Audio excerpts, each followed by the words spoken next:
This program features live coverage of an African safari and may include animal kills and carcasses. Viewer discretion is advised. Good morning, everyone, to this fabulous sunrise safari. Doesn't it just look gorgeous down here in South Africa in the Sabi Sand Game Reserve in Djuma? That's where we're coming to you from, and a special warm welcome to the kiddies joining us from the USA and Canada, and I'm sure many other places across the world. My name is Trishala, and I've got BK on camera this morning. We're very excited. It's a bit cool. It's about 17 degrees Celsius, 63 degrees Fahrenheit, but I'm still very comfortable. I'm in the mood to find a leopard. If you have any questions, please remember you can use kids' questions at WildEarth.tv to ask us whatever you'd like. Give us your comments and we can chat about anything at all. Now, last night, Tingana was taunting me. He was on the northern boundary. Tingana is our dominant leopard male. He was on the northern territory, or northern boundary in his other territory, and I want to look for him. Anyway, I'm going to keep on going, and I'm going to send you over to James to say good morning from himself.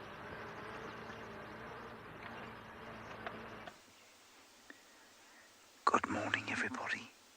There is a little dusky flycatcher that has been sleeping in a Virgilia tree all night long. He and a couple of friends were sitting there. It's lovely to have you with us. My name is James Hendry. On camera is David. Hello. And we're looking at this little flycatcher just prior to going searching for Thandi the leopardess again. Who knows if we'll be successful? But that is the objective. And I'll tell you why. I'll show you a picture of why I'm so obsessed with this task. As you look at that little flycatcher, please remember that the first 45 minutes for the children. Please send us your questions on kidsquestions@wildearth.tv. Right now, this photograph that I'm going to show you was taken by the owner of Torchwood, or one of the owners of Torchwood yesterday, Bernie. And Bernie took this picture of Thandi and her cubs coming out of Djuma at least out of Torchwood into Djuma yesterday. Torchwood is the reserve east of us. Now, I mean, that's unspeakably cute. That's a really, really good picture that he got. And, well, I'd like to get one myself. Wouldn't you like to see those things? I'm sure you all would. So that's what we're going to try and do today. All of you now, I'm sure, are melting, having seen those little cubs. I wish I'd taken the photograph, but I did not. It was taken by Bernie Albrecht. I'm giving credit there, you see. It's very important. It was a very silent night, from my perspective, maybe because I had the fan on, in order to mask the sound of the single mosquito that lives in my room. I should say our room, of course, because I'm not on my own anymore. And and the mosquito has a really annoying habit of arriving just when you're about to nod off.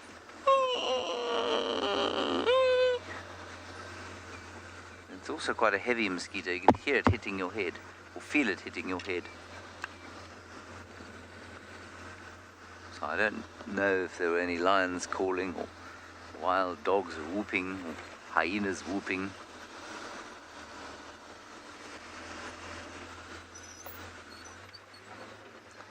We'll go past the dam here on our way out.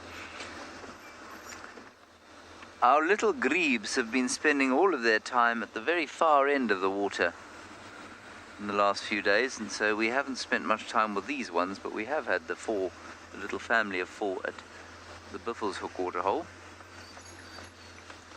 and they have become much more camera happy. They were very camera shy to start with, especially the mummy.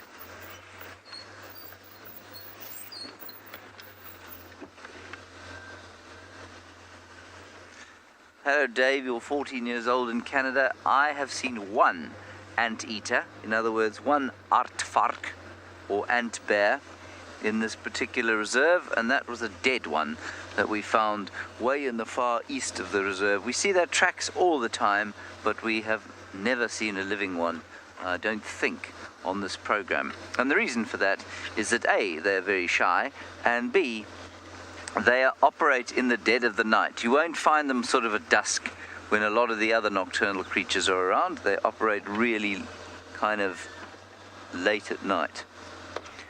Our greaves are there, but I think it's maybe too dark for us to get them. Oh, and there seems to be one in the nest. I saw the parental gear. Oh, there's the babies. Ah, oh look. One baby and one adult. The others are out already. That is very cute, isn't it?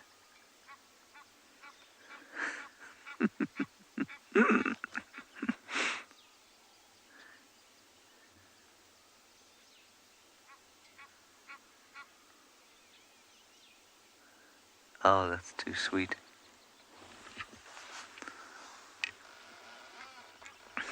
It's getting much too big for that now.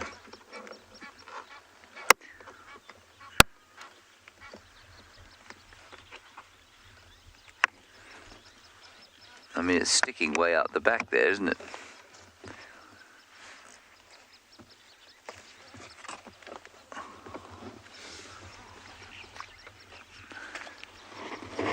Linda Purley, you say they're so precious, you love them. Yeah, you're not in a minority there.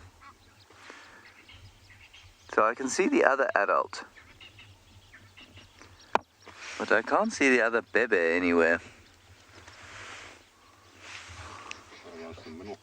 Yeah, sort of, yeah, no, that's a log to the right of that. Just, there we are.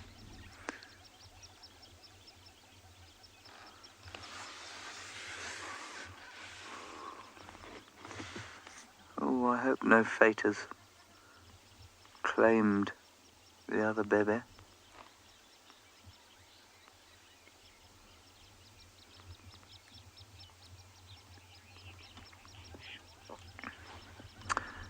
Alright, let's go up to andBeyond Ngala. We'll spend a little bit more time here and then continue our way east. Sean is waiting to say good morning to you.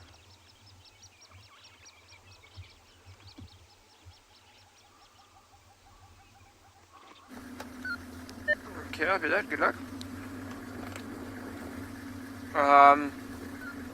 There's also Safari Lodge to bring down a spotlight. I think it's the plug in the car. Sorry about that. Technical glitch.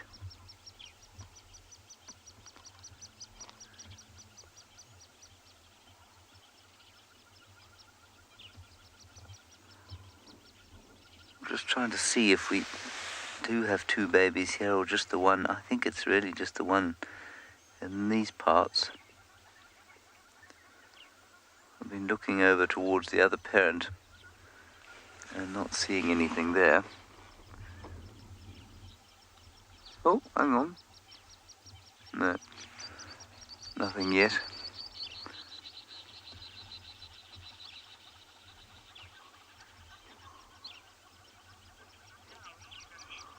Alright, we're going to try and go over to Sean again and see what happens with him. Let's head over there and see what he has to say.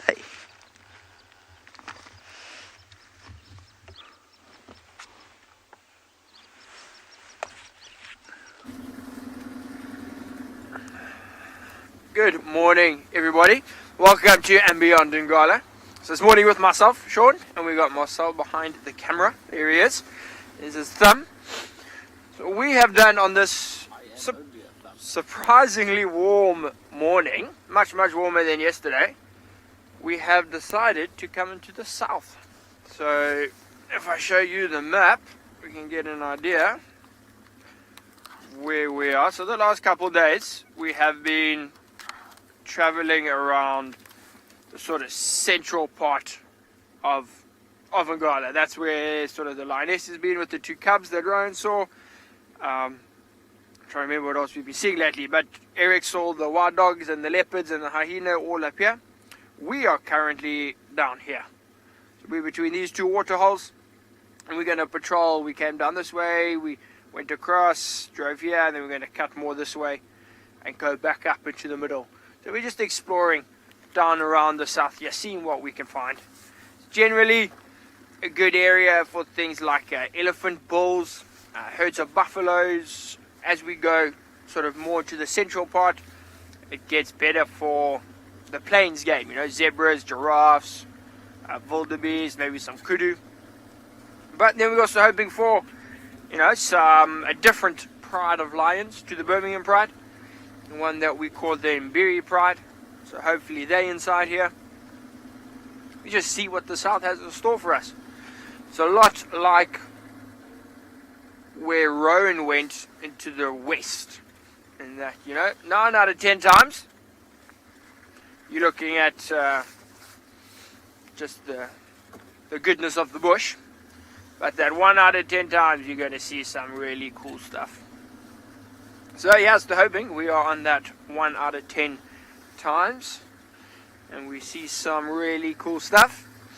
But I think with the warmer air, you know, we're not going to get as much activity on a colder day, but I think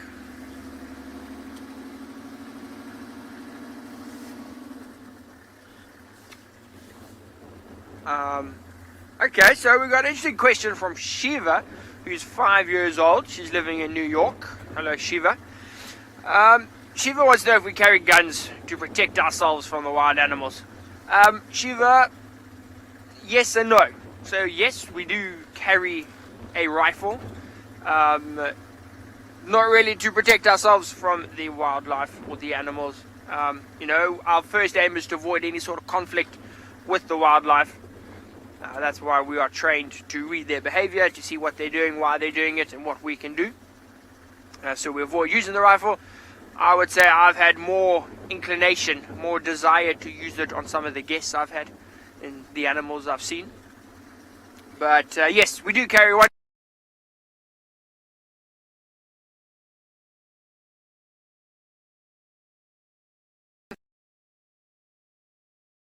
You haven't seen it because it sits on the front over here, and we hardly ever take it out.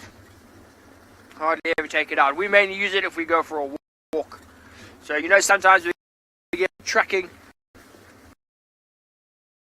and when we go on those tracking adventures, that's when we with us.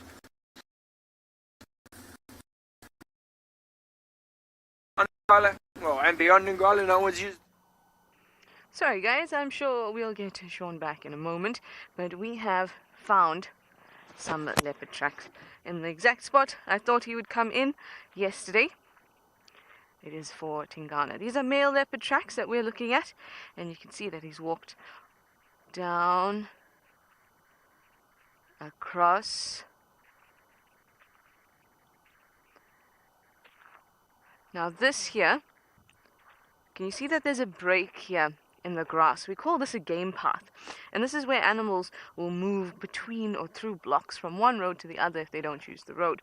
So this means that Tingana may have used the game path, but the game path sand is very hard, so it's difficult to look for tracks. So I'm gonna have to look around here. If you see any tracks, you shout out, okay? But remember, they've got to be leopard tracks.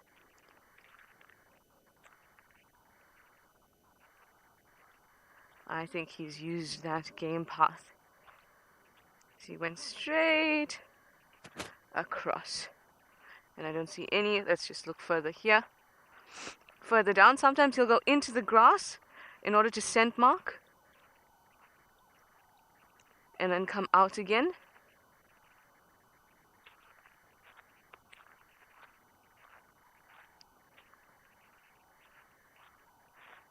Nope, but he has not. So now we can't take the game path. Of course, so we're gonna have to drive round and see if we pick up his tracks on the other side. Tingana, I wonder what time you did this. They're definitely from last night or possibly this morning. I reckon maybe last night, though. We have to go find him, don't we? Let's do that.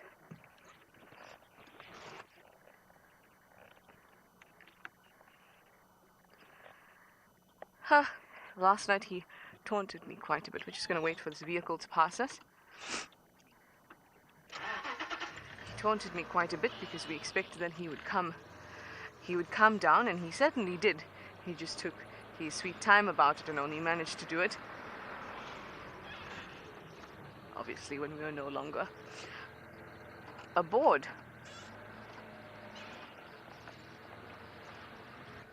I almost want to wag my finger at these tracks.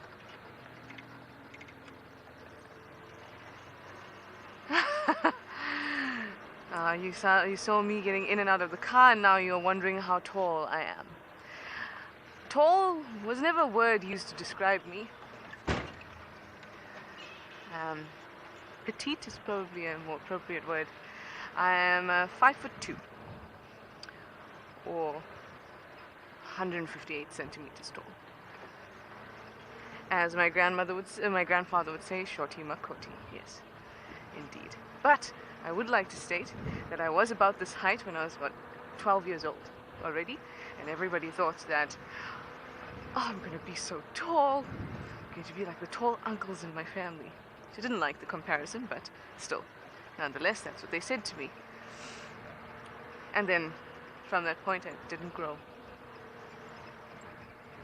So I am a bit small.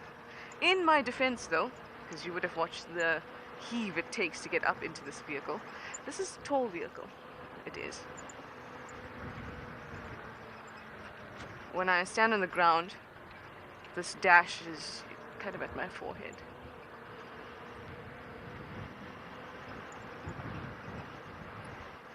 But I fit into boxes really well, I fit under desks really well, small spaces in general.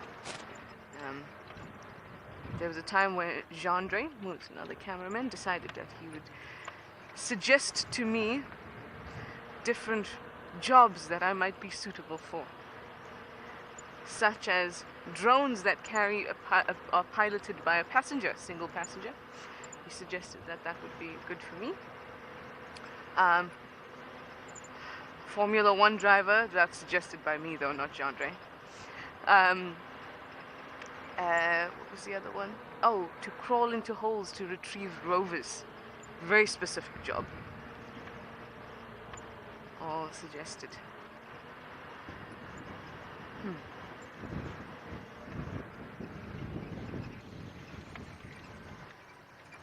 Just having a look here. I see some vehicle tracks.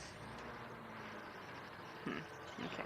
Alrighty, I'm going to actually use a road to get to power lines to check up on Tingana, and I'll send you over to James, who I think you should discuss his height with too.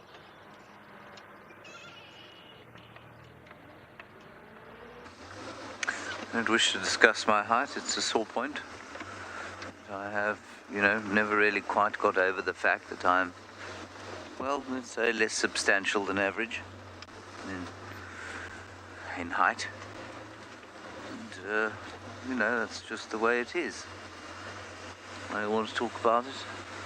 I'm hoping that by the time I reach my 50th birthday in 7 years' time, that I will feel better about being slightly shorter than average.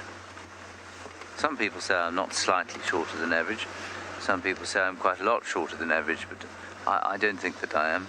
I'm definitely taller than Tom Cruise.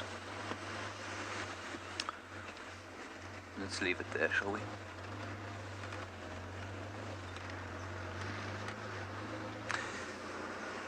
Now, we have come down through the middle of the reserve, and we have found nothing so far, but that's okay. I have seen tracks of a white-tailed mangusta. Wait, David, look. There are some Franklins. Let's look at them while we think about where Thandi could be.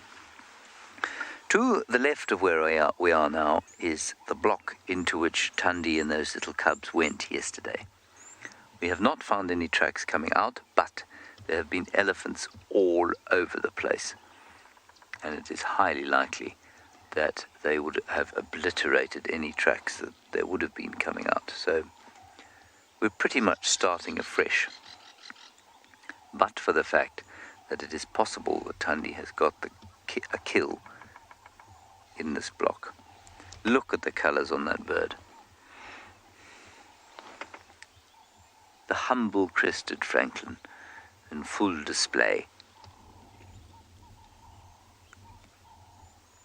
At first glance, just a collection of very average browns, but on closer inspection, coppers, bronzes, even bits of gold.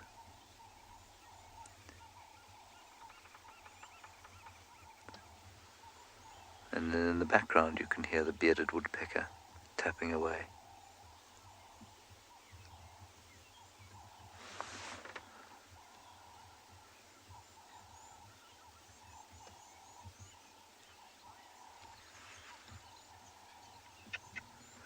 Right, I can hear a whole lot of alarm calling in here, and there's a bit of a clearing that we can drive into. I'm going to drive in here on this old sightings track. It's still quite far away, but let's give it a go, shall we?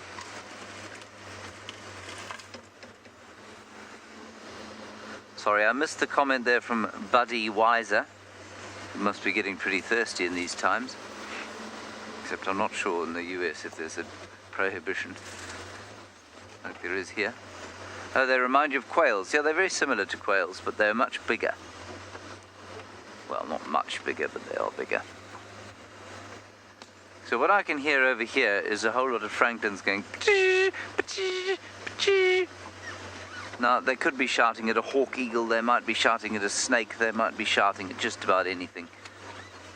But given that this is where the tracks of the leopard were going, it's worth just having a quick check.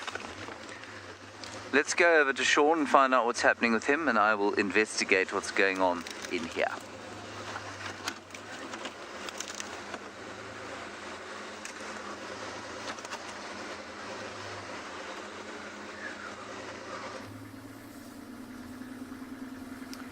And we're back. So just to clarify, I'm not sure exactly where you cut off last time.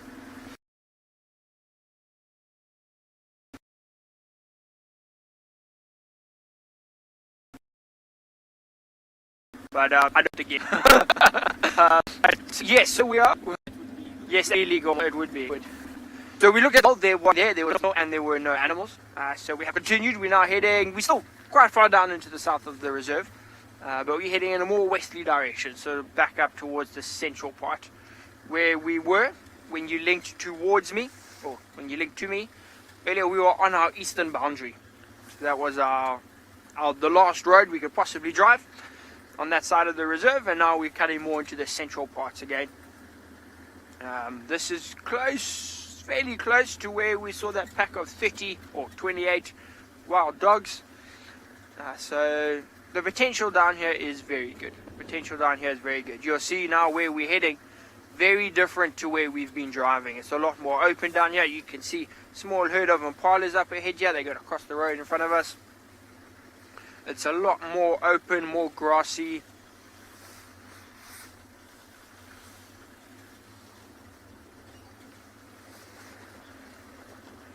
Okay, Kira. So Kira's 12 years old. She's living in India.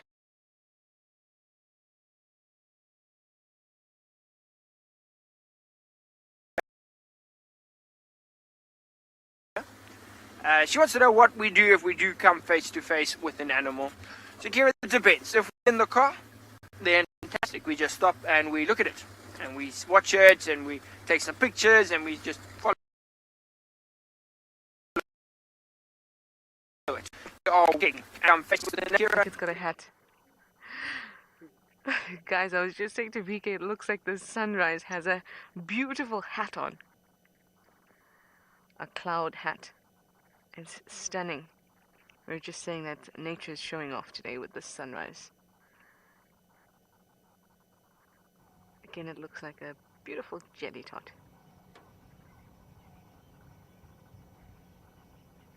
Isn't it just gorgeous the way that the light interacts with the atmosphere and creates all these wonderful colors, and it's just a light spectacle. Why don't we silently watch the sunrise together?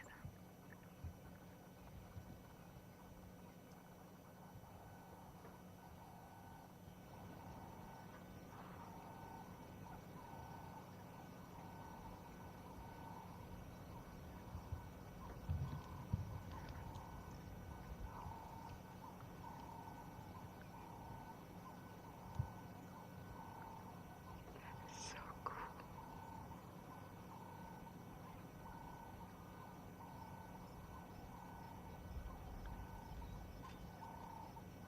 Now the sun looks like a macaroon. My silence was broken by the hornbill, whose silhouette beautifully flew in front of the sun.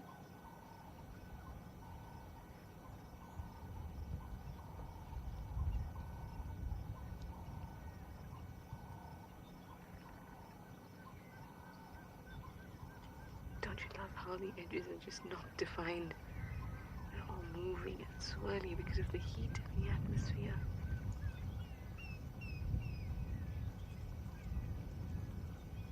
And the speed at which it rises just reminds me how much movement is going on in the universe, in the solar system, on our planet, its interactions with the sun and the moon.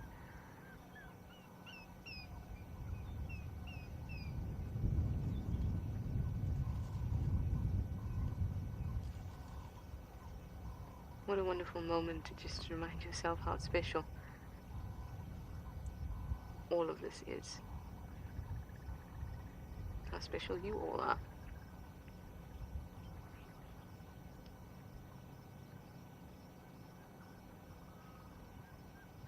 Stunning. Now I need to keep on looking for a special cat. Tingana did in fact use that game path, but I am a step or two behind him. Maybe an hour or two behind him is more realistic.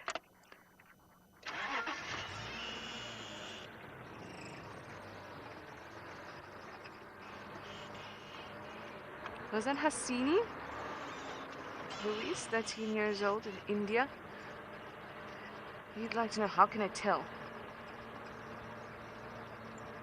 Hamsini. There we go. Hello, Hamsini.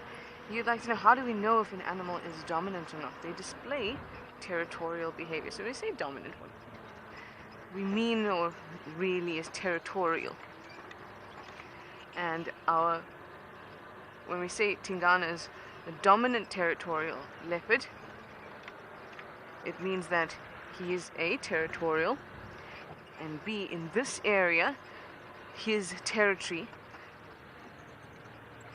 covers most of it. So of all the territory all the area that we have, his territory covers the most of it. He does share a portion of it with Hukumuri out in the west, but he's starting to actually push a little bit west, which is interesting. Anyway, to know that an animal is territorial, he would have to display, or she would have to display territorial behavior. And for a leopard, that would mean sawing. That's when they do the sound that goes. Mine sounds a little bit like a baboon, but it is definitely trying to saw. And that's how they call, like a lion roars, a leopard saws. And let's just check this. And then he would also be scent marking, and that's when he urinates in areas that designate his territory. And that's very important because it means that he's saying to other leopards, this part is mine. It's kind of like if you are a leopard and you come to a sign that says do not enter. That's what his scent marking does.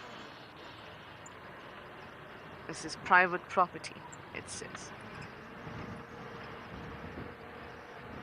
So that's how we can tell that he's territorial, and we can tell that he's dominant based on how much of the area that we are in that his territory covers.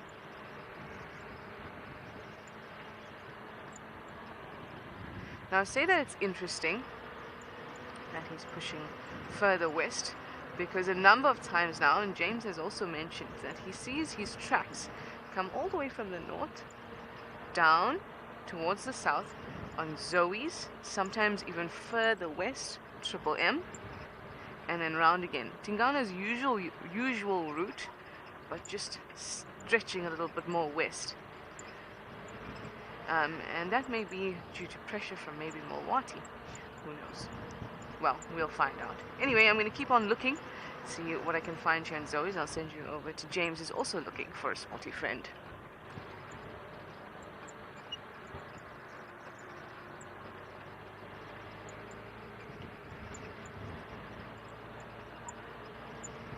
It's not going particularly well.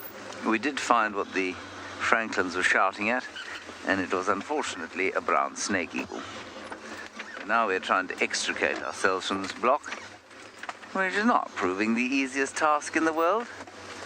And in fact, we may have come to the end of the road right here.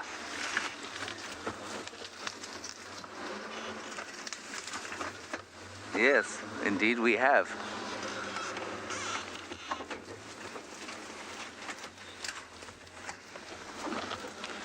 Little tricky.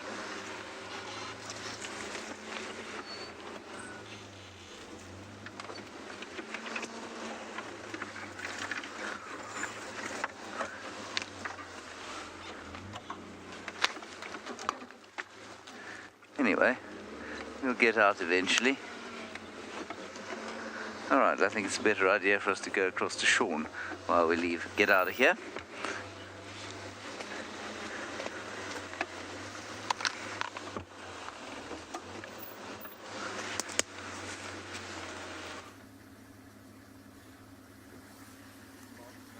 Okay, so I think we are back. Our signal should be getting better. You know, where we've been driving, we've been going sort of up and down in the road, and then every time we go down, the signal drops. So now we are mainly going up, so it should be a bit better. Hopefully. I think when you last left me, we were answering a question about what you do if you do encounter some animals. So as I say, if you're walking, it's a lot about what the animal is going to do. So you read their behavior, and then what you need to do is just create some distance. So you move away from the animals and find some sort of cover. So you go behind a bush. You go behind a bush and you try and stalk away or walk away just to get some distance from that animal. And once you're safe enough distance away, then you sort of walk around and you avoid the animal, go around it, keep a safe distance, and everyone's happy. I mean, we saw the other day when you were with me, so I said 4 days ago, with the lions in the river and the elephant. You know, the elephant walked past, knew the lions were there, the lions knew the elephant was there. They sort of kept a distance and everyone was happy. So it's obviously a bit of a different situation on foot. You've got to be a lot further away if you're a person. But as long as you keep your distance and you stay far enough away, the animals will just sort of carry on with what they're doing. Especially if it's during the day. Things like lions, leopards, you know, wild dogs, they're all sleeping. So it's too hot for them to get up and chase you. So as long as you stay far away, perfectly fine. Perfectly fine. I mean, we've all done it working here. You sort of have to do it. You do these walks, and they're actually good fun. They're good fun. So I just want to have a look. I saw something here.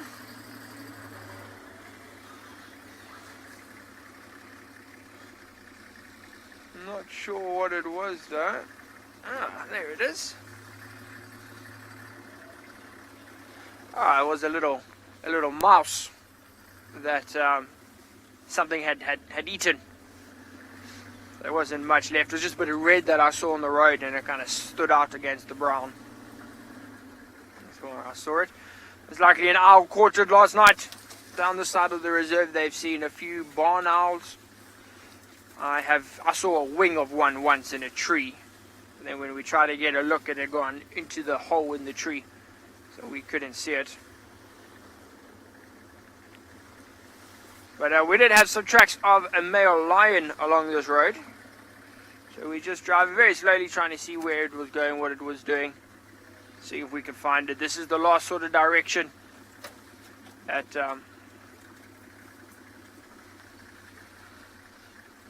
I don't copy that. I'm sorry, did you copy that? Yes, apparently lots of comments that all the animals are asleep this morning. It does seem that way. Sometimes the animals are just like, you know what? It's fairly warm. I'm having a good day. A good morning at least. We're gonna rest. But an open area like this, hopefully, we'll get some of those plains games. This is where I told you things like the wildebeest, maybe some giraffe, some impalas. There's one way down off to our left you won't really be able to see in the camera, so we're going to see if we can find some more up ahead here. And this is one of my favorite spots, especially for sunset. You come here for sunset, you can see way in the distance, I don't know if you can make it out, but it's the Drakensberg mountain range. It's way down there, but just a beautiful view here of the rolling hill. It's always a good place to stop and just have a quick scan with your binoculars just to see. I think Marcel's gonna scan with the camera maybe, just to see if there's anything out there. Surprised with some good binoculars like the Swarovskis that we got here at andBeyond in Ngala. You can see all sorts of animals in the distance. Great place to look for things like elephants, herds of buffaloes. If you've got a very good eye, you might even see a moving lion or a cheetah. But at the moment, you can see a lot of grass.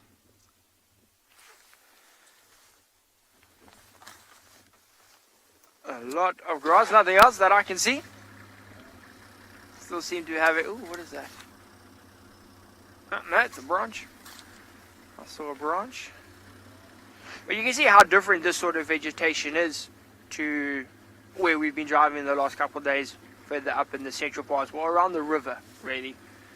These are more sort of the savanna, the plains. As we go up, we hit some thorn trees.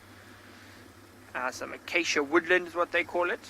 And then around the river, that is the riverine habitat, and much thicker because there's a lot more water there, so there can be more bushes, the longer grass, the bigger, taller trees. Yeah, it's more like the shrubs and just grassy areas. That's why down here you don't get things like, well, you don't often get to see things like leopards down here. You know, we do have leopards that live in this area, but they will stay in the thicker areas where there's more cover, there's more protection for them. It's a bit easier for them to hunt, like the areas around the river.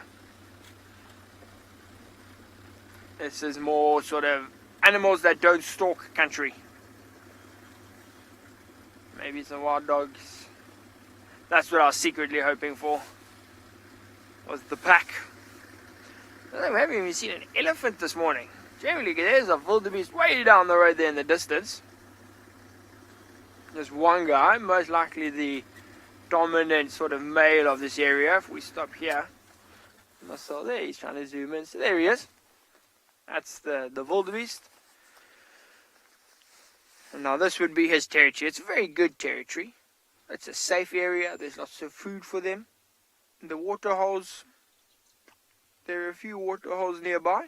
Remember, we were looking at that map. We drove past 3. There's another one further south of us. So he does have water. And he disappeared. But, so it's a good place for him. It's a good place. You'll probably see next couple of weeks, actually. We already know the impalas are rutting. So the next couple of weeks, you'll start seeing these wildebeest, also fighting, taking over territories, trying to hurt females within the area. And I think this guy here should do pretty well. should do pretty well. He's got a great area.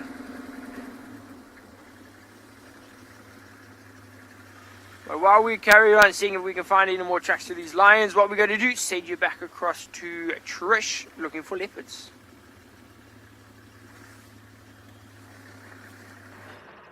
Very exciting to find some lion tracks. I hope that Sean will be successful. I have not picked up further in any leopard tracks, so I'm going to head back towards Quarantine, see if I can pick up some there, especially now that the sun is out. Tingana likes to move around Quarantine. At least that'll give me an indication of where to focus.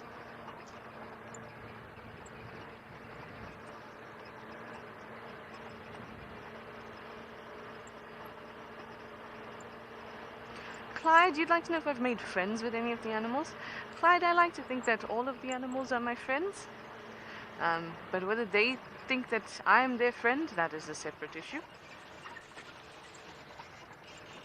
But I like to think of all of them as my friends. I think the animals that are most familiar with me and will come close to me will probably be the hyena cubs. The older cubs. But that's not so much friends with me as it is interest in the vehicle and us as people. And I'm sure the other little ones will also get there in just a matter of months, actually. I'm a little sad that I won't be able to see when they start to come out a little bit. I'm sure when we're back in June, they will be out and about, maybe starting to lighten a little bit, start to get some spots, which would be awesome. In fact, speaking of the den, I'm sure today either James or I will pop in. Hopefully we'll be able to see those cubs.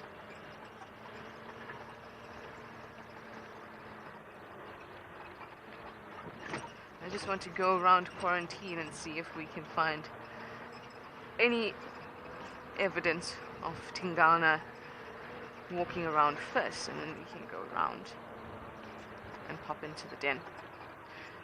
Maybe it'll be a baby morning and we'll have Tandi's cubs as well as ribbons. I really do have faith in that.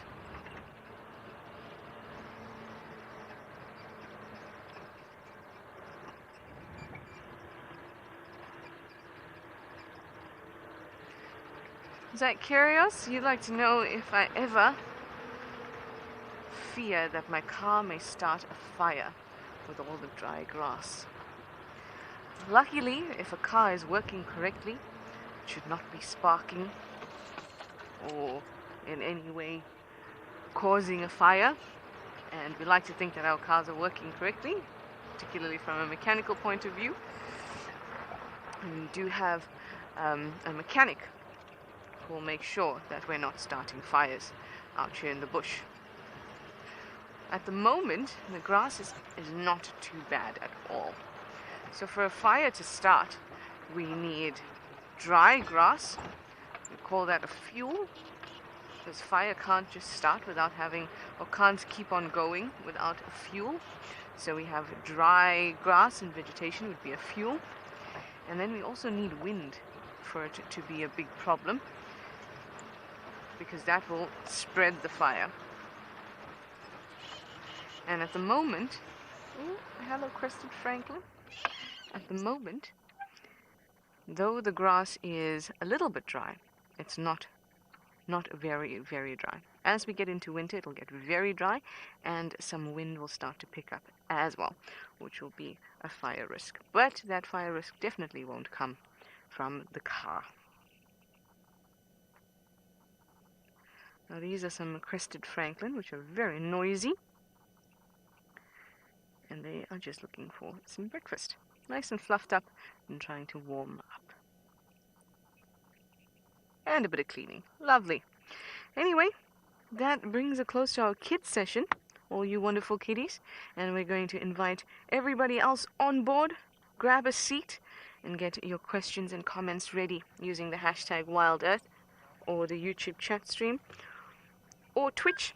And of course, kids, you are also welcome to stay on board.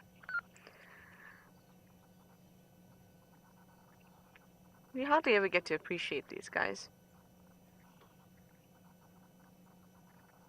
Well, it's mostly because they're quite noisy and can be a little bit annoying.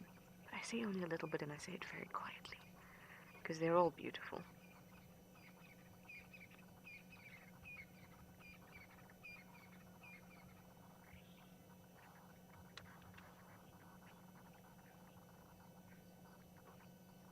Hi, Nikki. You'd like to know if there are any domesticated versions of these birds? As far as I know, I don't know of a domesticated francolin.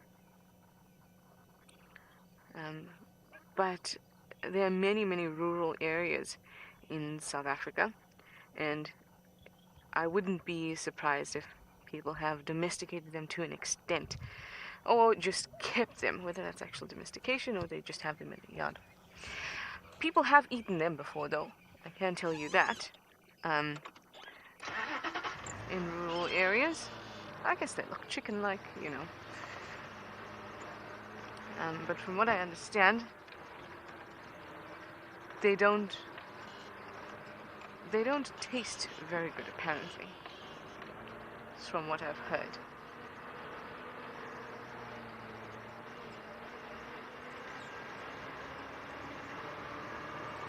You know, when you have, just like, you know, when you give your dog a bath and all of a sudden you realize how small it is. I'm sure with francolin, after this, you don't see any feathers. Pretty small, I think.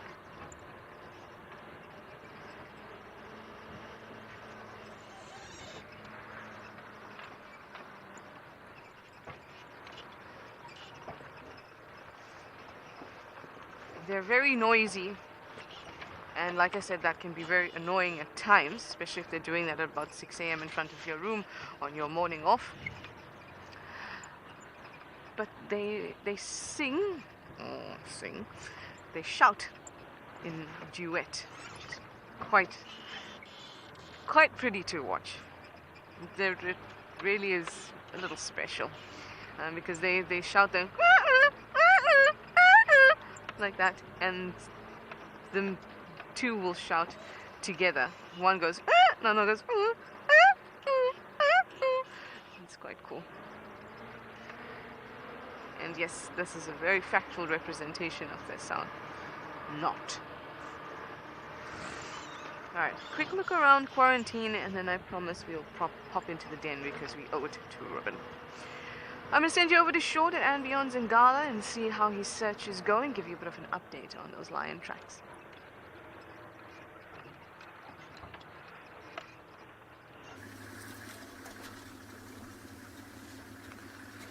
So it is proving to be quite a tough morning in terms of animals. We have seen nothing further. We had one of those little crested francolins that Trishala was looking at, but it did the call that she replicated and then flew away. But otherwise it has been quite quiet, which is actually nice, you know, just appreciate being out here. It also makes you appreciate a bit more the animals that we do see. You know, if it was easy, I've had this discussion with a number of guests. You know, that I come here and they're like, oh Sean, you know, why did you have drones or why did you have collars and just track the animals? It would be so much quicker. And I guess it would be. It would be, but it takes all of the fun out of it, all of the surprise out of it, all of the wild out of it. So I think it's much, much better this way. We're just having a look here. There's tracks of a leopard, but they seem fairly old. And I'm sure you have seen tracks. I'm going to see if I can find them in the book here though. Just so you know what I'm looking at. We can't see them on the road, you won't be able to see them. But they look like this. So this is the track of the leopard here. There's one under my finger. That's what we're seeing in the road. Although in the road they look more like that. So there, because they're going back down behind us. So they're moving away from us. You can see that 3 lobes at the back there. But a little bit old. So we're not going to be following those. We're going to carry on rather. Look for some fresher signs, some fresher tracks. something that's a bit more worth sort of following. Because that's also important, something that I've learned at least a lot more of now that, you know, we're doing our own tracking, is that judging the age of the tracks.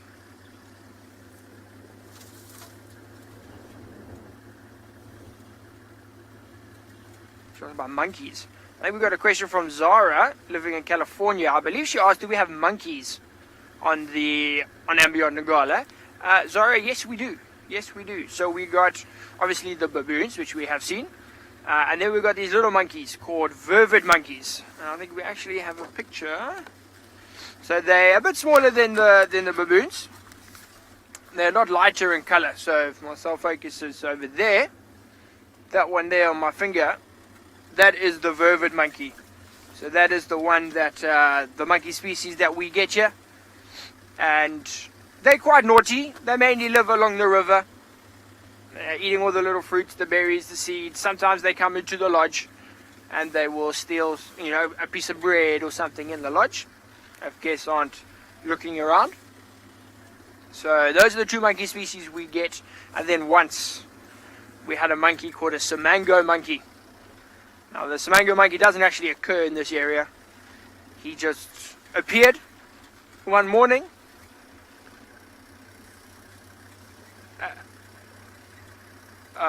The Samango monkey appeared one morning and then disappeared that night, and we haven't seen it ever again. I've been told now by Louise at FC that sometimes the vervet monkeys steal an entire breakfast back at Djuma. So monkeys are cool. Monkeys and baboons are nice. There are very few rangers or staff members that like monkeys and baboons because they generally break stuff or steal things around the staff villages and that sort of thing. So they're very nice down there. They're not very nice up in the camp area. In the camp area. But if you there we go. Another comment from Louise saying she doesn't like them. They can stay far away from her. And that's the same. Last year, we just saw some tracks I'm going to have a look at quickly. But last year I had a two baboons broke into my room. And they ate all of my tea bags. They stuck their hands in my hot chocolate. I had like this herbal energy tea. They ate all of that as well. And they were only in there for like 5 minutes before someone chased them away. So it's quick, but they come in and they destroy everything. Everything. Even things that aren't actually edible, they try and eat them anyway. They make a massive mess. Your room smells like baboon for about 5 days afterwards. It's horrible, horrible. There are very few staff members that actually like them. Very few. But out on the property, they're very cool. If you actually sit there and watch them in the trees, along the banks of the river, they're very human-like. So they do a lot of the traits and the behaviors and the movements that we would do. So it is quite cool. I saw one once in the river, just in the sand, on a hot day. He was lying on his side with like his head resting on his hand, just like he was at the beach relaxing. I think we sat there, me and my guest, for 10-15 minutes just watching this one baboon sleeping in the sand. So they can be cool. They can be. As Louis says, as long as they're not near us. But we're just having a look. I said to you, I did see some tracks. It looks like there's tracks of some lions heading back down the road. Slightly fresher. I'll see if we can find one. Just let me take my blanket off. That Marcel will be able to zoom in with the camera. But I don't think so. They're quite hard to see. Now this is where the Birmingham Pride travelled maybe 2 days ago, 2 nights ago. So not last night, but the night before. I don't know what Marcel can see, but they're very small little tracks. A little bit further. Okay, let's see if we go further. How about there? A little bit more further. How about here? Okay, let me move the leaf. Okay, so there's tracks down the road. I do promise you. How about this? Okay, so I believe you might be able to see me now. Still just the bull bar. Okay, just give it 13 seconds. So over here is a track of a lion. So it's a small track though. Same thing as the leopard, so this track is very slightly bigger than my hand. So, so the toes come across the top here of my first sort of digit, and the back of the pad is here at the bottom of my palm over here. Marcel says if his hand was here, it would probably come up to the top of his hands because he has baby hands. So it would look much bigger for him. But same thing, so we got the 4 toes across the front here. 1, 2, 3, 4. So we know the line is going that direction. And this is the back with the 3 little lobes here. But it looks like just the one. I can't see. There looks like there might be one more on the side here. It looks like we might have 2 that we're heading down the road. But I'm going to spend some time here, have a look, and see exactly where they were going. They're a lot fresher than the ones that we saw further down the road. These ones I can see a lot more clearly. They look a lot more sort of structured. They haven't been blown by the wind. There's no other animal tracks on it, like impalas or elephants or something like that. So that will tell us that it is a bit fresher. So we are going to follow these, have a look, see what I can find. In the meantime, it sounds like Charlotte has also found some tracks. So we send you there.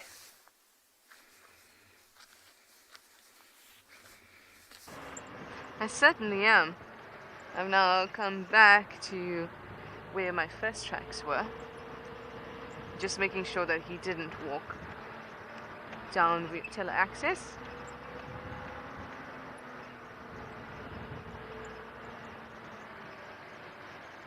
It appears he has not.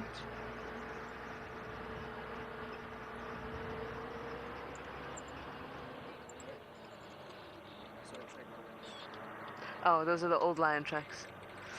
This is the same road that the lions were moving on, and it's I wish we could just brush away all the tracks when it's after we've seen them.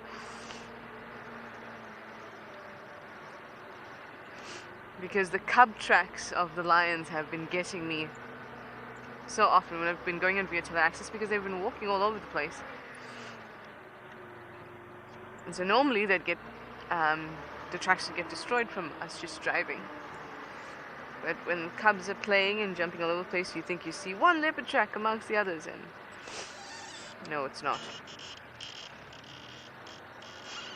But we spoke about the difference. Oh, that would be awesome if we could drag the roads every night. That would be amazing. We need one of those metal mesh draggers used for clay tennis courts. Everybody in the team takes a road. Let's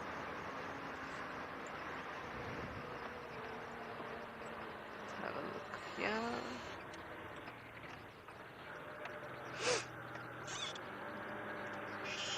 No.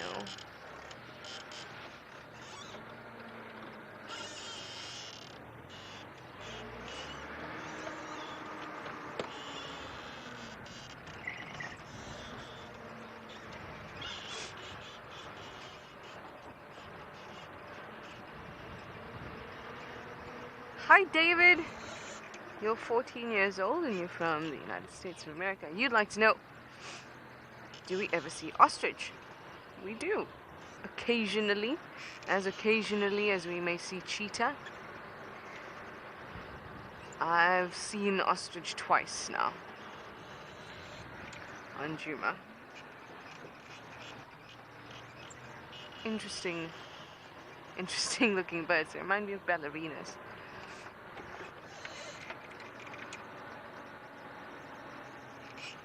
They prefer this open kind of space, like how it is here in the west. A little bit more grassy and open.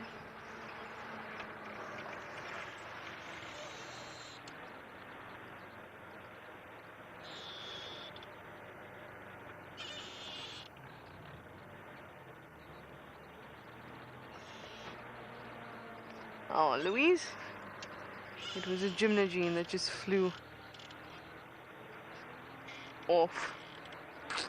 Sorry. Louise loves gymnogenes or harrier hawks.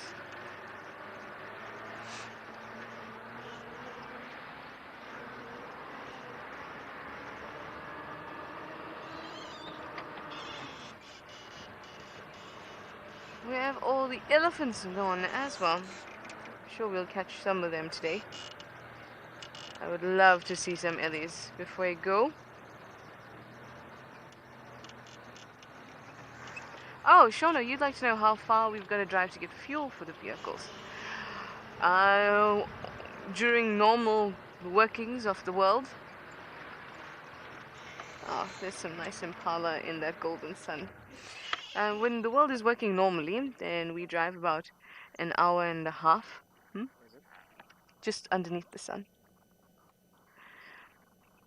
To get fuel and...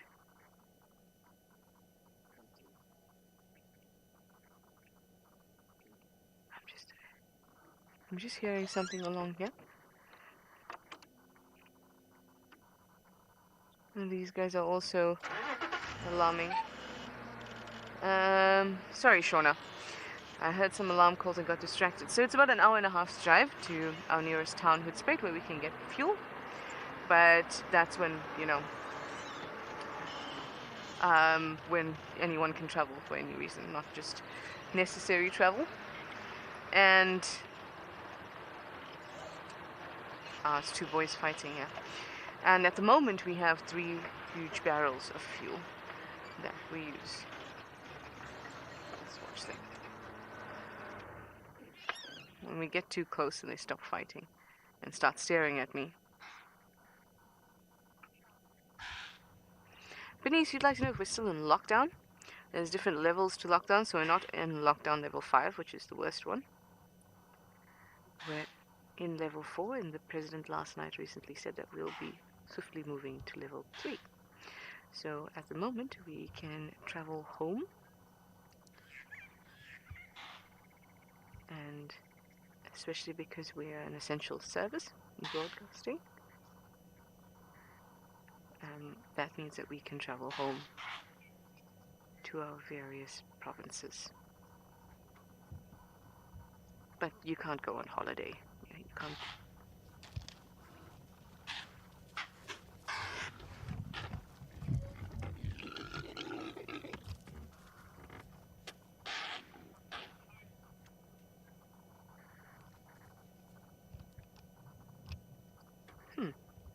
That was great. Did you see how they all 3 prepared it just like they would for 2?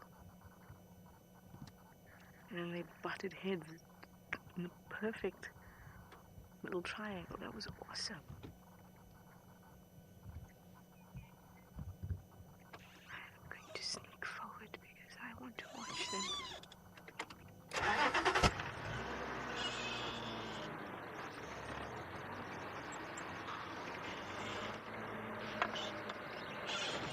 These guys move all over the place when they're like this.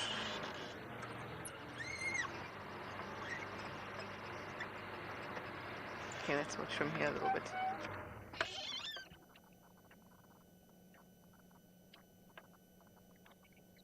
Good morning, Stellas. Early morning muscle flexing.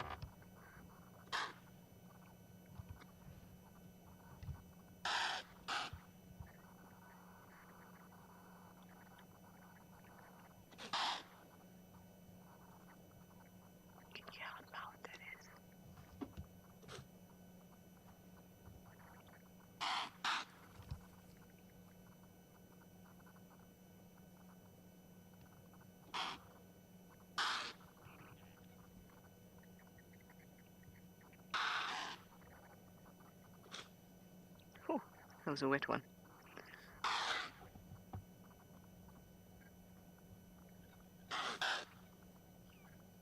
Someone's got morning sniffles like me.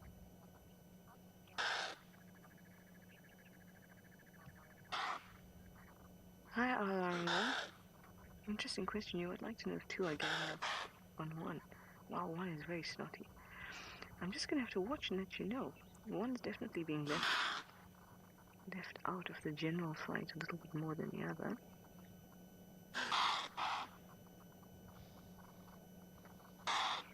I think that the 2 that are facing each other are just feeling a little bit more territorial than the 3rd. That's probably just come in.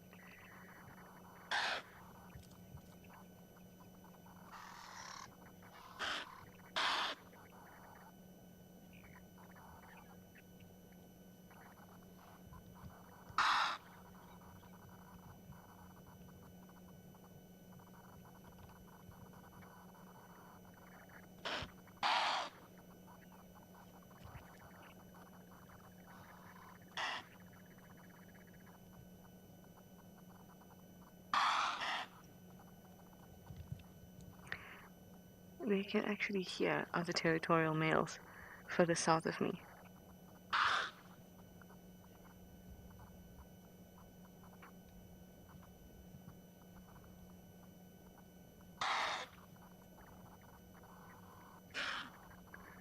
I feel like these are two friends going at it, and this is the third one is wanting to be apart, but is not confident enough just yet.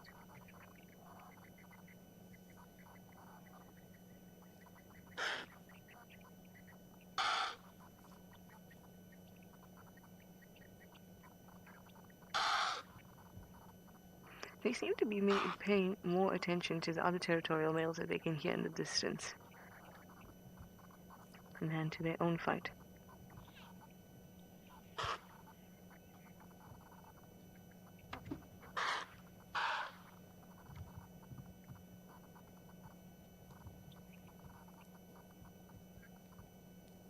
I love that head shake as they run. Oh, okay, well that's it for this morning's match.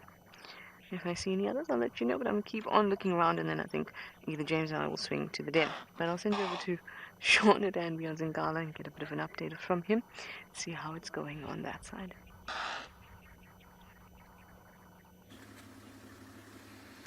Okay, so we have actually changed direction. So remember, we were looking at those tracks now, and we saw the tracks were heading back down behind us. So we heard, it was quite far away. I thought at first it might have been impalas, just like you heard now with Trish. But then we think, no, it might have been a leopard rasping or something growling. We're not 100% sure, but we've come down here to investigate. We have dropped off Rowan. He is currently walking inside off to our right. That's where he is, where we heard the noise coming from. So he's walking about in there trying to see what he can find, if he can hear anything again. We were lucky because the car was still off, and that's how we managed to hear it. So, you know, obviously while we're driving now, we're driving very, very slowly, so the car's not making a lot of noise so that we can listen out as much as possible. And we also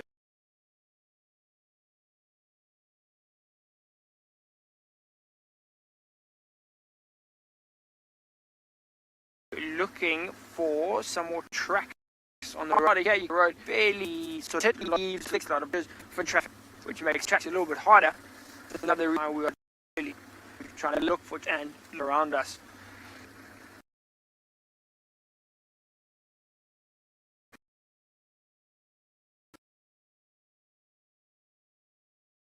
Because this is the promenade we've sworn is that it's not really, it's not, I got on my blanket on, I got layers, really cold.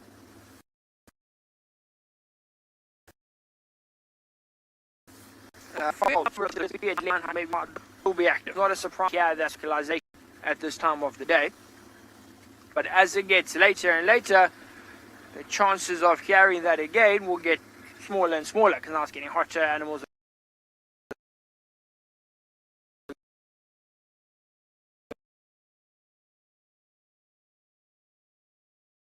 going to start sleeping again, moving into the shade. So we're trying to list now, you know, number of wild trees.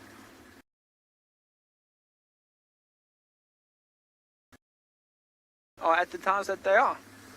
The best time to see. Sorry, guys, I'll tell you some good news. About 7 hyenas were spotted on a shortcut. So we're gonna go see if we can, and then for sure we'll to the den.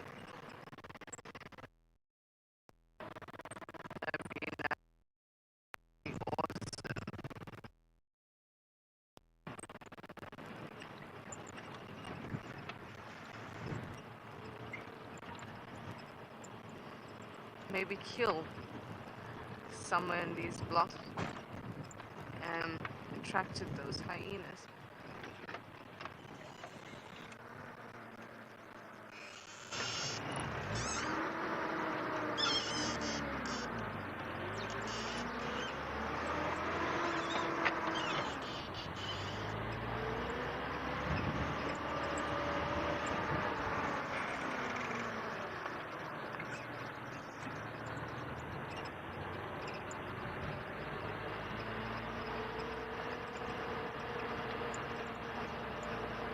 You, Laurie, you'd like to know if there are any adult male impalas that don't care to participate in the rut.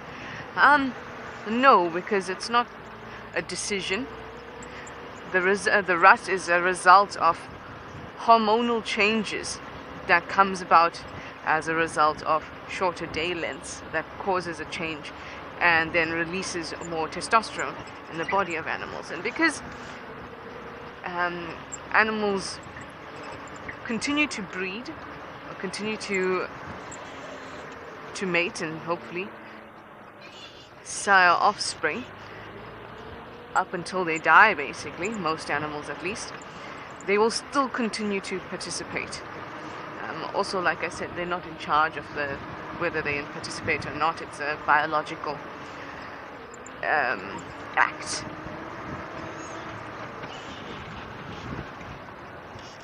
But that is a very interesting question. Impalas live to about 12 years old.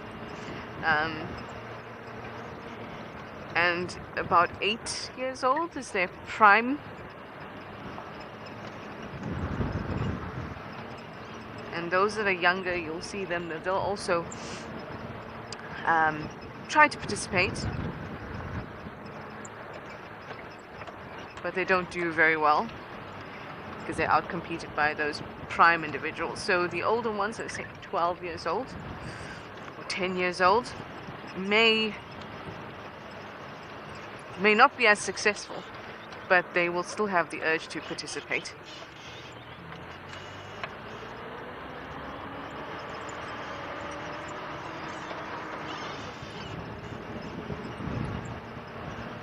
BK has the right idea. He's just togged up a little bit more. All I see is clothing and 2 eyes.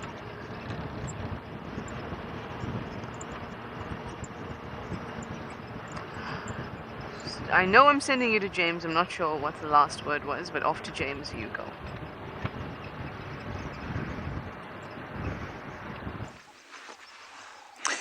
We have got a Biffle's Hook waterhole where there are some hippopotami. There they are. There are some grebes. There they are. And I'm afraid our Tundi search came up with nothing. And as I said last night, she'll pitch up when she's ready to. For us, which will probably be tomorrow morning on Tristan's first drive. So you don't have long to wait, don't worry.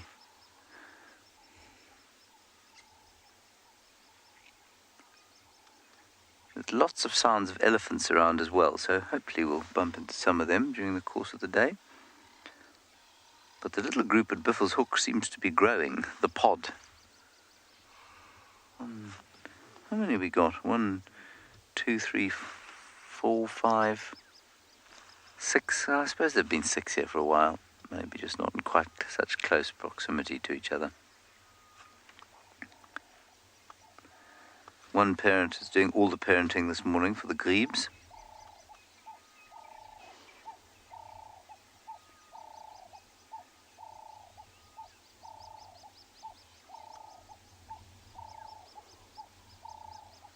And the doves are calling very calmly. It is a very calm day.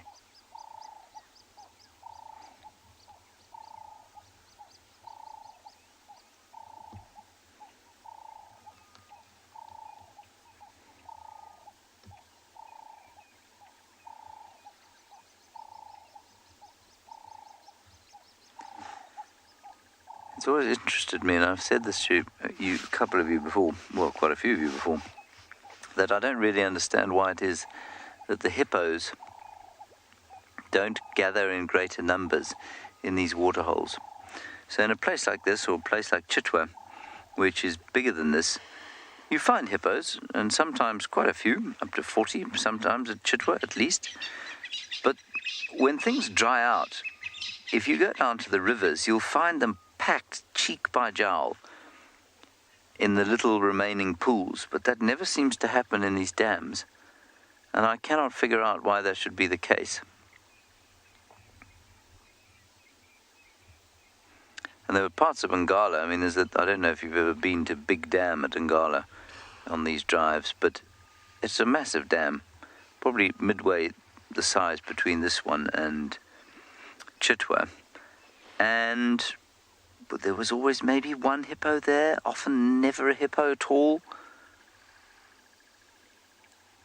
That's always not made a great deal of sense to me. And I'm sure it's got something to do with the fact that the rivers don't flow. The rivers do flow, and they carry the scent of each other and allows them to move between territories much more easily. And, you know, the olfactory and audio contact between the pods probably makes navigating the social situation much better. Hide one, yeah, hippos definitely change dams. They move from one place to another. I mean, these 6 hippo arrived here. I mean, they're here on and off. They're not actually always here. So I don't know where else they're going. But there are lots of dams up at Buffelshoek, which is the reserve north of us.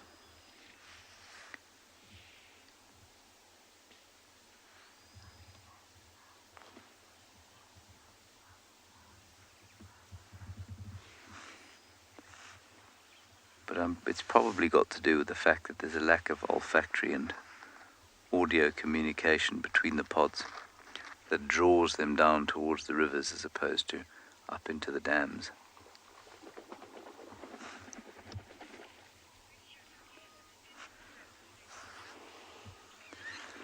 Well, Helen, you'd think that they preferred moving water, but given that concentrations in the rivers, but if you go along to some of the areas, you'll find that when the rivers start drying, they stay in the rivers. They don't come up here. So in the Sand River, where, you know, it did stop flowing this year, there were thousands of hippos in the remaining pools, but none up here, or very few up here, and very few in Chitwa, actually.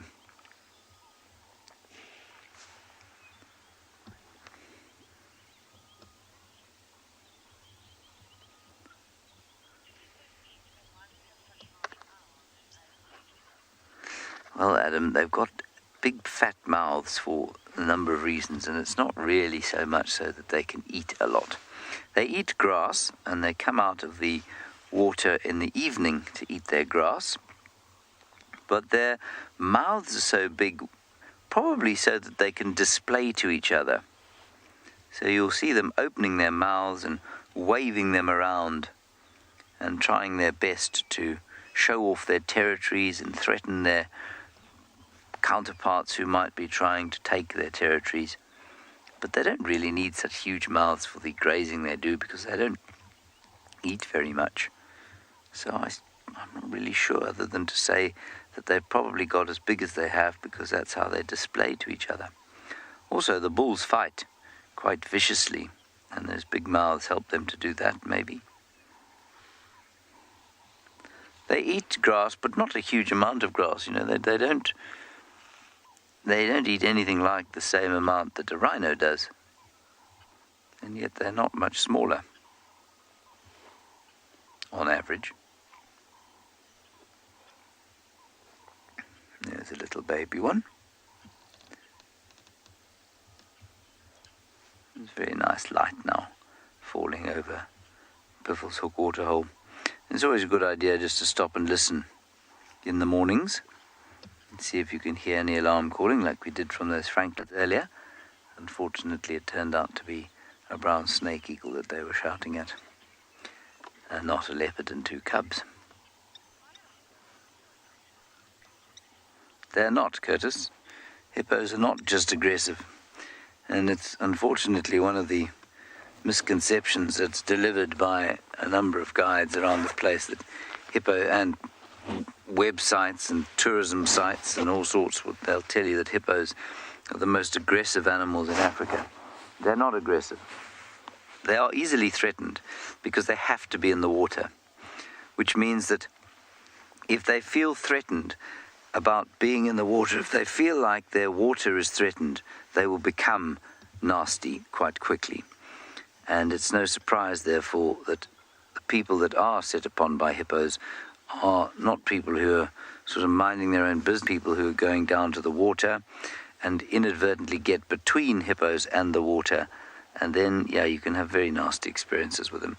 But they're not overtly aggressive. They're just easily threatened. So, I mean, no hippo, right now, they don't feel in the slightest bit threatened by us, so they're not going to come running towards us. They're just going to stay exactly where they are.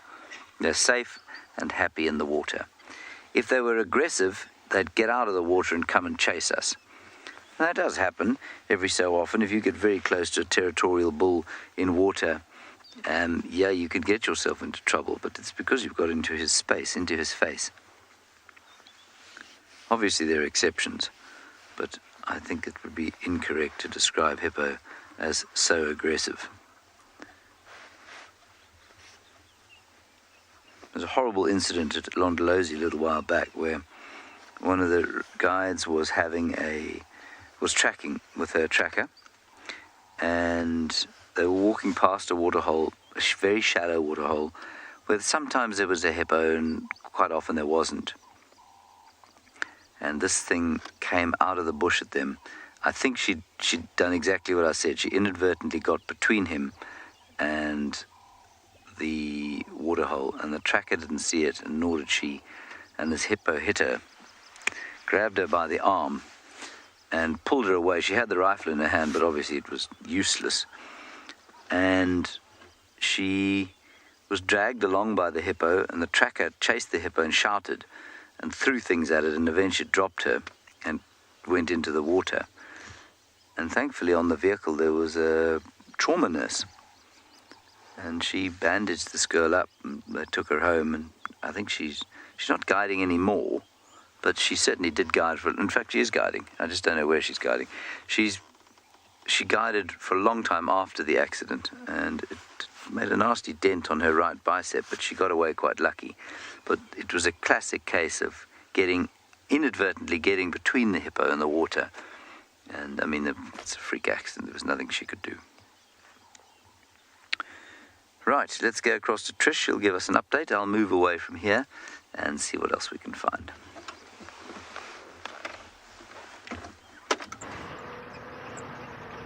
My update is that I've seen lots of hyena tracks coming or moving south on Gallagher shortcut, but no hyenas, so I'm heading to the den so that we can see some hyenas.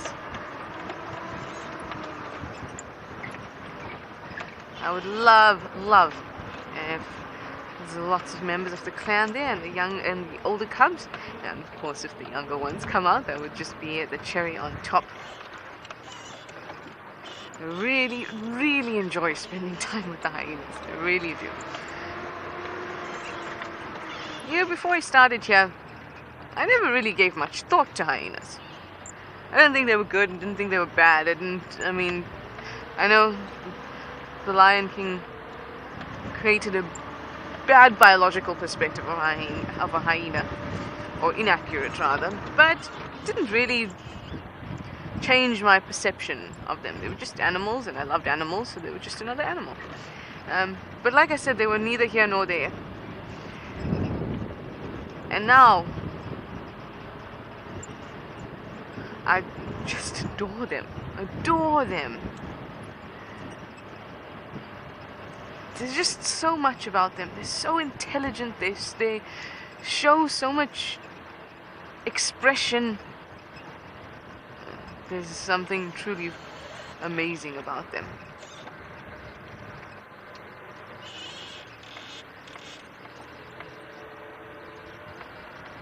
Lots of impala out in quarantine today. I love seeing them run. I almost said that like I'm the type of person that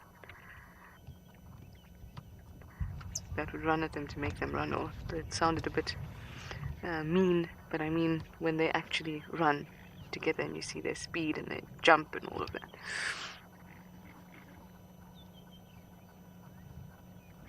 They just need space.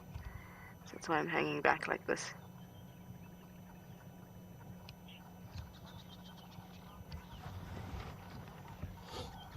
Hi, Daniel in Canada. You'd like to know, after cheetah, which is the next fastest animal? I can't say I know for sure, but I will tell you that the cheetah and the Thompson's gazelle have co-evolved. or being in an evolutionary arms race where one is fast and the other one gets faster and then the other one gets faster. So I would say the Thompson's gazelle is probably second on the list of land mammals. But I could be wrong as well. Oh man, no, nobody's chasing each other. Okay, unfortunately I have to just let them know I'm going to the den. I have to go past.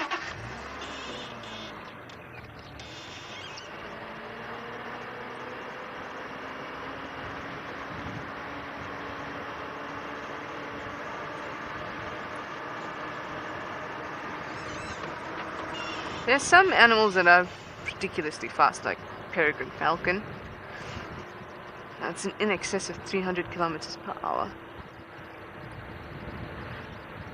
Something is ordinary, and I say ordinary not in a bad way, but something that's common, ordinary, like a Cape turtle dove, exceeding 80 kilometers per hour in flight.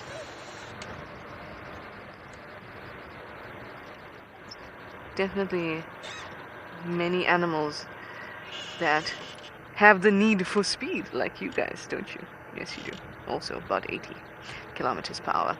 Alright, I'll send you over to Sean for a bit of an update while I get down to the den. I'm sure he's not traveling at 80 kilometers per hour.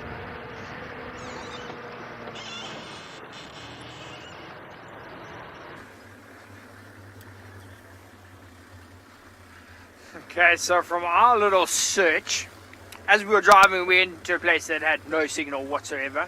So we just stopped there quickly, we listened, nothing happening. So we're now coming up and we're driving around to the other side of what we call the block. So the block is the area in between the roads, is the block. So we were on one side of the block and now we're going to look on the other side. We had no tracks coming out on our side, we never heard the noise again. So we're going to investigate on the other side, see if we got some more tracks there, just some more signs, more direction, so we know what we're looking for, where we should be looking for it.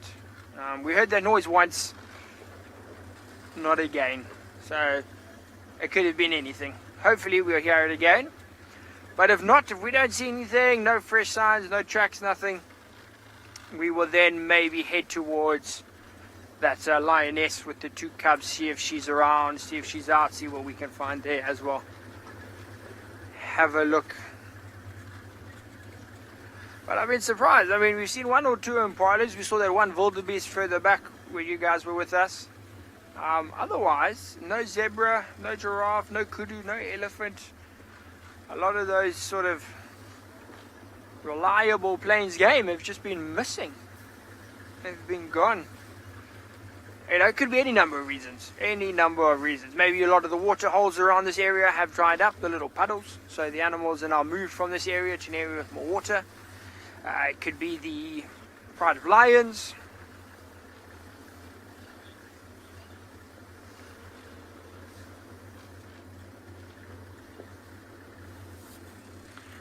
We got a question from the States, from Lisa.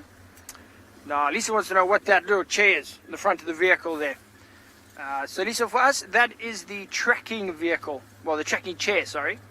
So, when we're operating normally, we have a tracker. His name is Ernie, lovely man.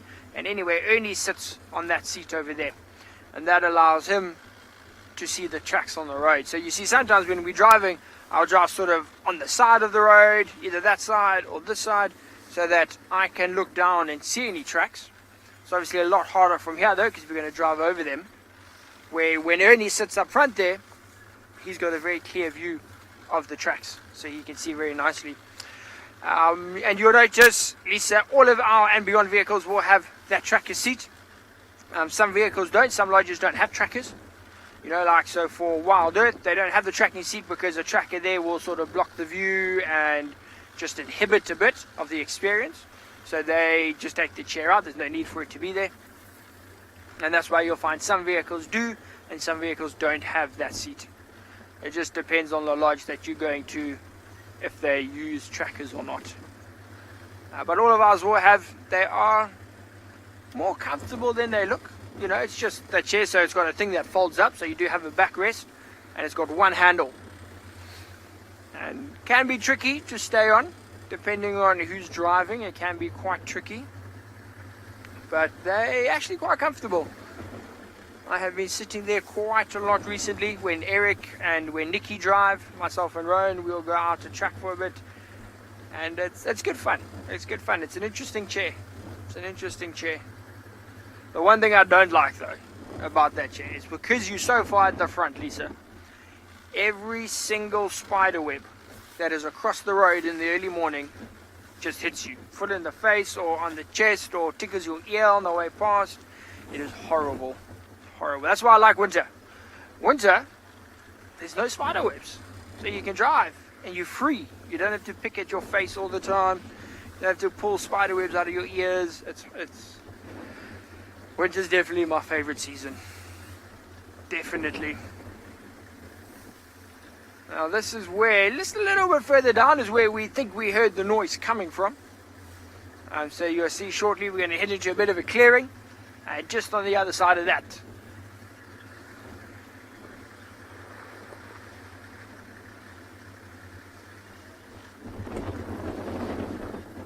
Nick, that is fantastic that you were here at andBeyond in Ngala, and so awesome that you saw the elephants from the swimming pool. So Nick, I just wanted to know, do the elephants still drink from the swimming pool? And it is an incredible experience to see, so well done to you, Nick. But no, so at the moment they don't really come to the pool. There's a lot of water around in the sort of more northern parts of the property. A lot of those big water holes, Clara Dam, Alfred Dam, Opie Dam, are all full, so the elephants can go there. And also we're having a bit of a problem. You get lots of elephants coming, and generally during a normal year, they can drink, but we've got staff on the property and they maintain the pool and keep it clean and all of that. Where now we don't have that, so the elephants come and they make the pool dirty. And I tried to clean it once about a month ago. I tried to clean it, me and Rowan, and it didn't go according to plan. We just ended there. It didn't go according to plan. It was not clean. It was even worse. But anyway, so no, the elephants don't come to the pool anymore. They make it too dirty at the moment, and they have enough water to drink elsewhere, Nick. Although they do come past the pool and they kind of have a look, and we just wave and we're like, how's it? And then they carry on to an actual water hole. Now the story about what happened to the swimming pool.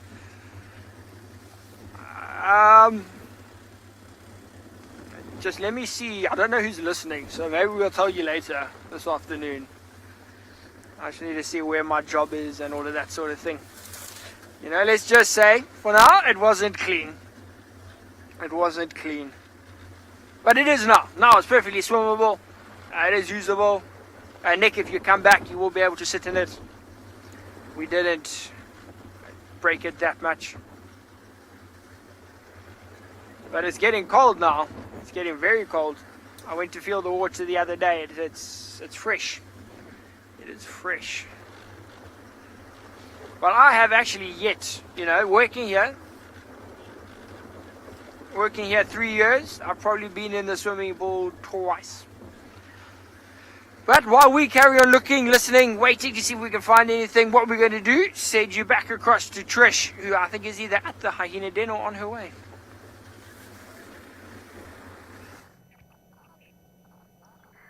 I am, and two little faces, there we go, have just popped out. Hello, Tiny. Hello, my wrinkly friend. Looks like Comet is also around, but these two are quite sleepy with Mum. I think we came at the perfect time. They've gotten so used to the presence of the vehicle. Before, if we were here, they would be very weary before they came out, and this time, just as soon as we arrived, they just popped their heads up and came to have a look. These people are back. Oh, yes, it's time to be adorable. Good morning, my gentle, beautiful ribbon. Have you had A nice rest? Well, not quite. I think that answer was not quite. These kids have been keeping me up all morning.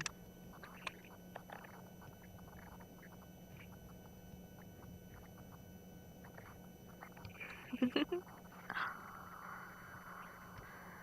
sure you guys are very excited. Oh, I'm looking at BK. Giving you guys a stare down.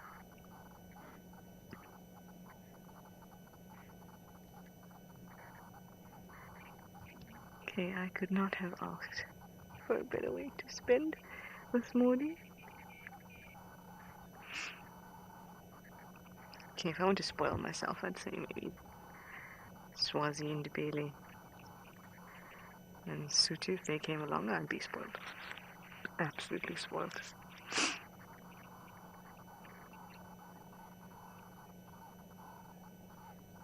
So these ones will be 2 months soon.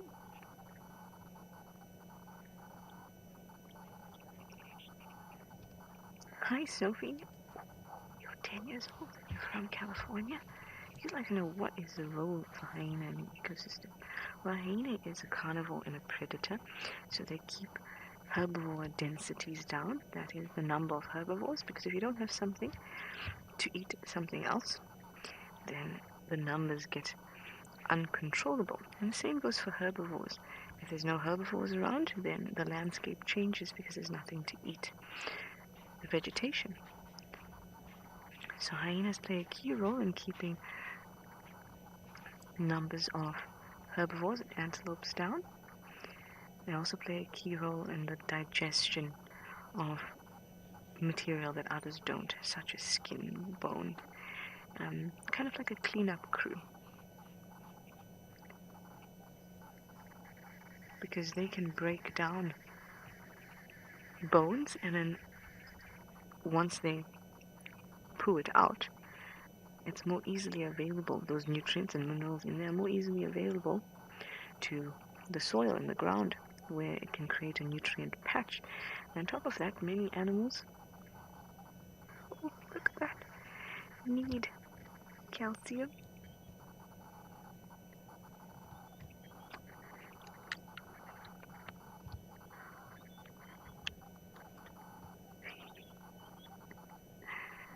And if it leaks into the ground, then that's a good thing.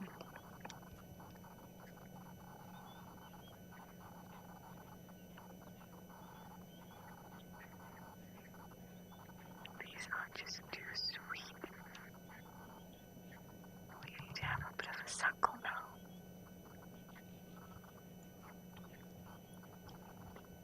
Interesting. Both cubs have taken up the same position. The position that's closest to Mum's belly, once she's just put her arm around there, that is the position that the dominant cub would generally take up while suckling. But as you can see, they've both decided to point the butts towards Mum's head while they suckle. The submissive cub usually would suckle through the back legs. So the heads of both the cubs are looking at each other as they suckle. So this is quite interesting that they've both taken up this position. Of course, one is closer to Mum than the other. Oh my goodness, those paws are just ridiculous. It's also interesting to see that their coats have evened out quite nicely and are not as patchy as it was, especially for the one cub that was quite patchy.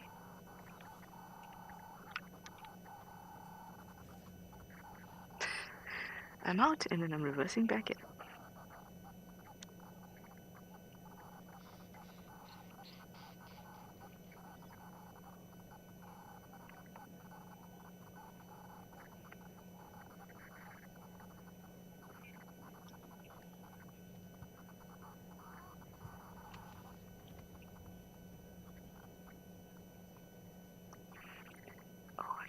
Fun time is just beginning. I'm so glad we got you, and we did.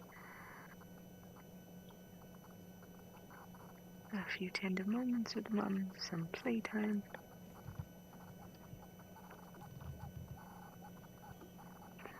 Use Mum as a little... Oh yes, I jump on you.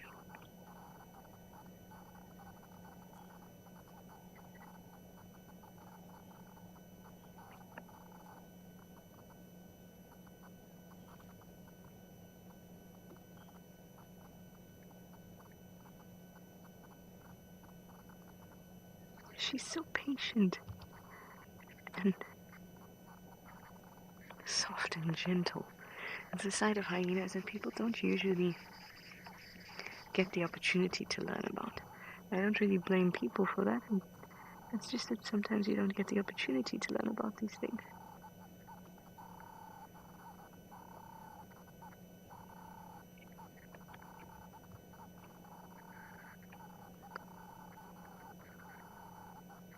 Gnats, you say they're making my last day memorable. They certainly are. Like I said, gnats, I couldn't ask for a better way to end this last journey. And of course I will be staying here the entire time. Because, oh my goodness, this is just too cute. Now if I had to guess, educated guess, I'm going to say we have a boy and a girl here.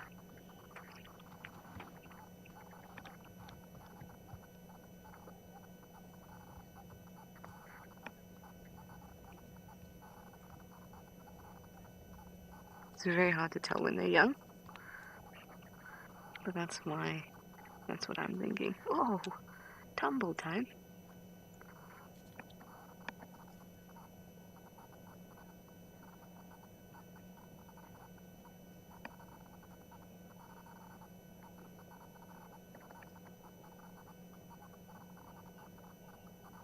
What a pleasure to watch them grow and learn and play. Oh. That is a naughty stick.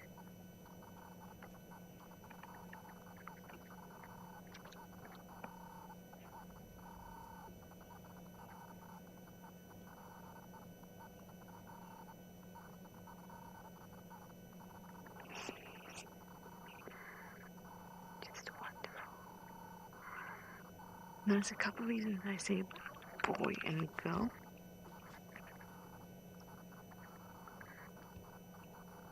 Firstly, I don't think they are very aggressive with each other. I mean, they are, as they should be, with being hyenas, but they're not terribly so. And if it's a male and a female, that's more likely to be the case. If it were two females, that's just too sweet. Then they would be fighting, I think, a lot more. They're similar sized. When they stand next to each other, we should get a good size comparison. But being similarly sized means that one is not dominating feeding.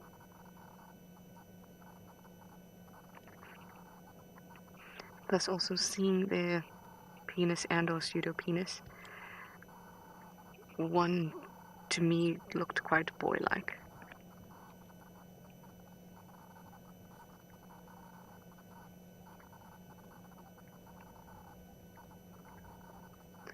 Quite a few of you are wondering how exactly we sex them. It is not an easy task. I'm going to try and find a picture for you. It's very difficult, actually, and most people, even people who have studied hyenas for a long time, can still find it very difficult at this age. Because obviously of their ambiguous genitalia. It is very difficult, but I show you a picture, and that should help you get an idea.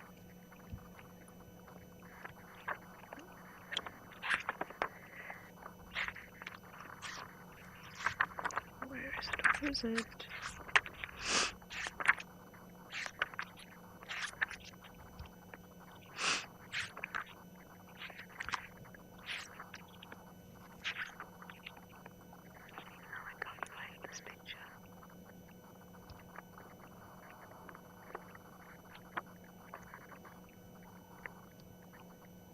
Basically, the male's penis, which is a real penis, looks like an actual penis and glandular towards the end, while a female pseudo penis, because it doesn't actually act as a penis, does not have the bulbous end that you may be familiar with.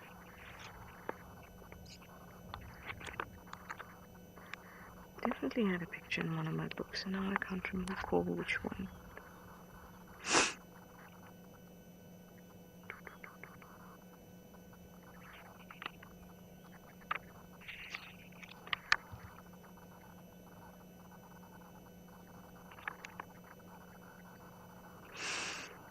I'm gonna check out my books and I'll show it to you when I find it, but I'll send you over James for now for a quick update.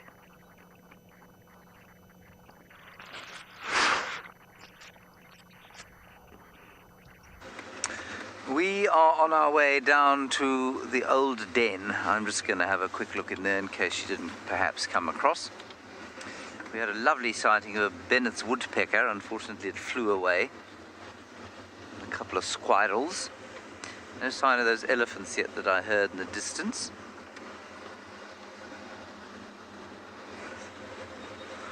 So let's just quickly pop into the old den site, which is just down here. Just for the sake of it, you know. Maybe they ate something small yesterday and decided to come back here anyway, for old time's sake.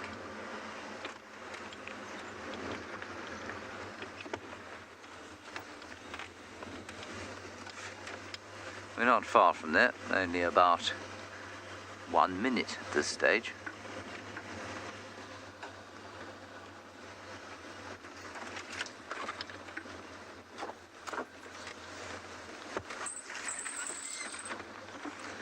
Alrighty, the slow creep down towards the cliffs.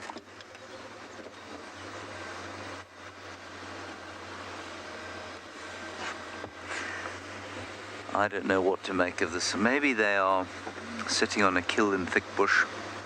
Maybe they had something small and moved on. Maybe they were never in that block after they went into it, but for briefly as they went through. Too many maybes.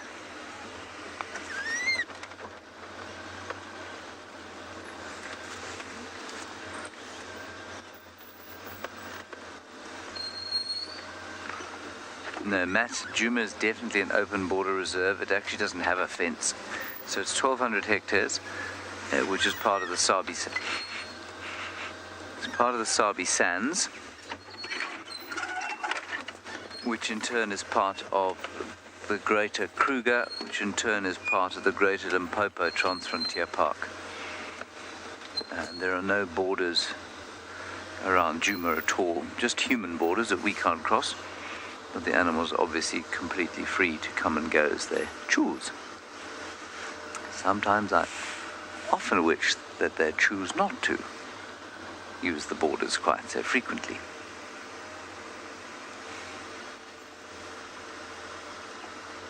You don't think there's anything here?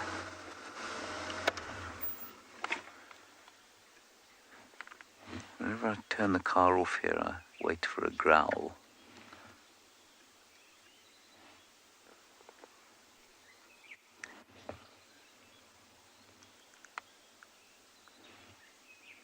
No growling, no movement. Doesn't seem to be anything around here.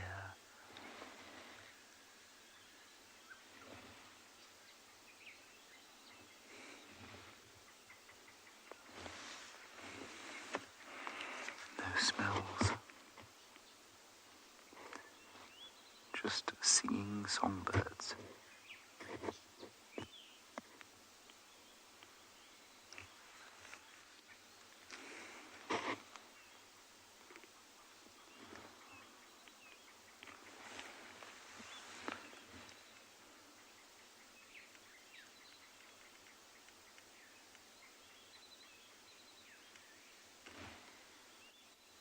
Was that you, Dave?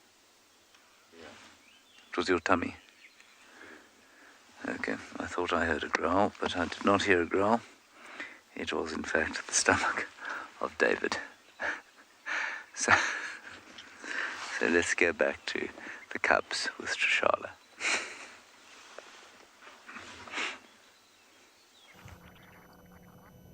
They are having the time of their lives. They're getting so bold and brave and strong.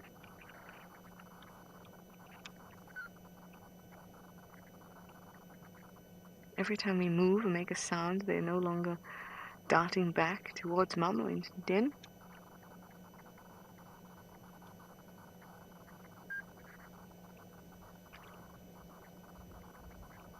I always have to put the game drive radio really soft or put it off here, because even if it's very soft, it does the clicking sound that you can hear. And before I'd have to put it off while we're here because they used to react to it. Now, not at all.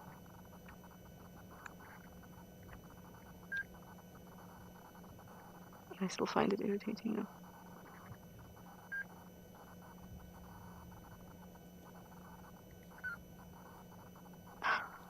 I'm on top.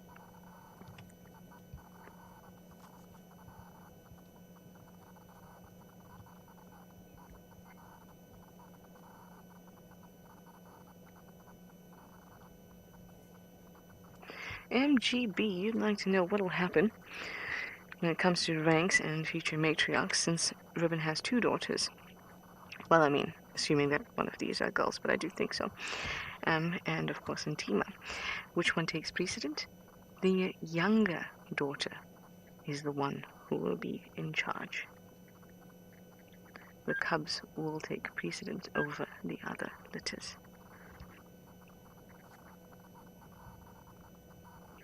So it's not Ntima who will take the reign. It's sort of a way to protect the cubs, I guess inherently, because Ribbon could die and Ntima might come along and eat them, or something like that. I mean, that's an extreme example because they're small and vulnerable.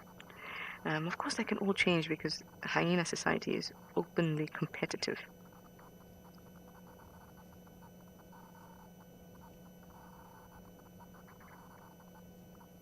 And also, being the sister of the high-ranking female, Mum's not around. Well, I suppose they'll both be sisters anyway. Oh, that looks like a little bear on the left.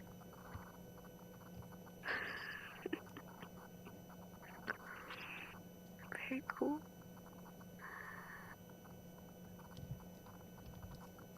Yeah, but it just acts as a way to protect the cubs. Now, I found the photo that I wanted to show. It was actually from a paper I read, not from one of my books, although I'm sure I had a book as well. I just quickly found it.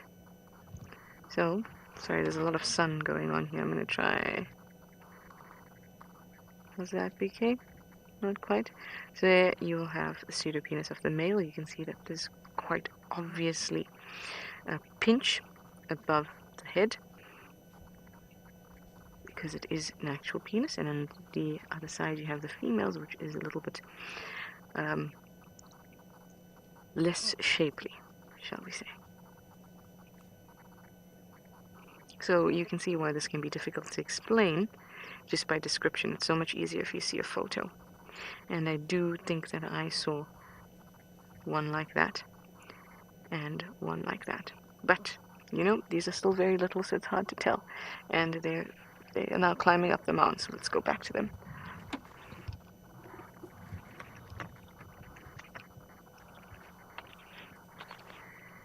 Venturing so far, plus this comet is further ahead of the car, so they're now comfortable with other clan members.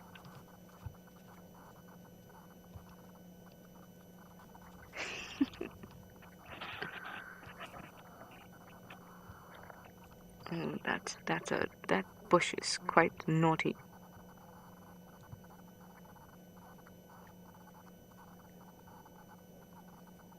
Hey, little peanut. You'd like to know, what is the function of the pseudopenis? It serves no function. It is a result of having male sex hormones, androgen, testosterone, androstenedione, in excess, having an excess amount of them. And genitalia mimicry, it's a very uncommon thing, but the theory is that females needed to, or still need to, fight at a carcass. They need to be dominant at a carcass because they need to provide for their young. And in order to do that, they began getting bigger. And something does not simply get bigger. Getting bigger is a result of the chemical processes in your body. So your body starts to produce testosterone and androgens, etc., and you are a little bit bigger. And then at a carcass, you can dominate a little bit better than the other females. As a result, you are starting to mimic male genitalia. So, I've got a gift for you, Mom. The pseudopenis does not have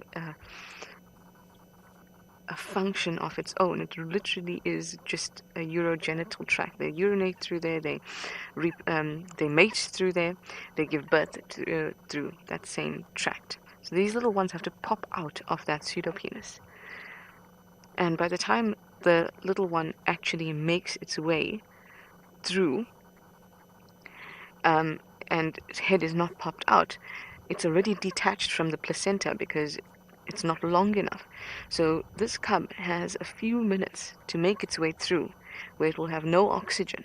And that's why they can die very often, and also mums can die very often as well. And some anal pasting practice going on. There we go. So the whole process of having the pseudopenis is not a fun one, but it means that females can dominate and have dominated at carcasses in order to provide for their young, make them big and strong. Anyway, he's playful too. I'm going to stay with him. I'll send you over to James with some silly rams, from what I understand.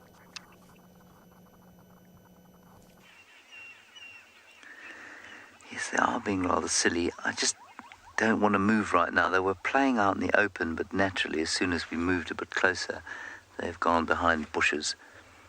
But they might come out into the open. They were having a full go at each other. There we are. Here we come.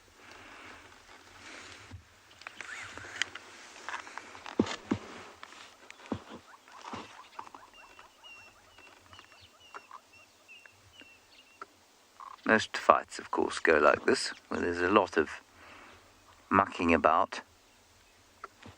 No one really wanting to make the first move. And then after that first clattering of heads, I suspect, unless there was serious testosterone and serious anger, they think to themselves, you know what, that's actually not worth it.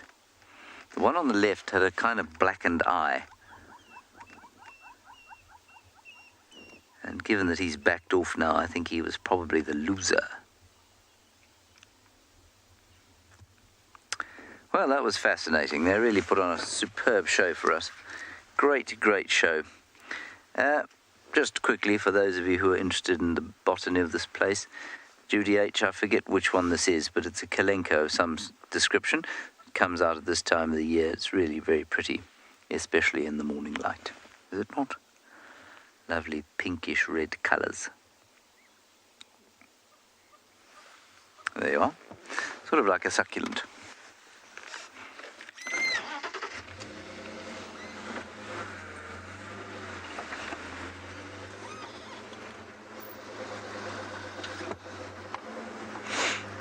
Neva, my favourite animal noise, not counting the birds.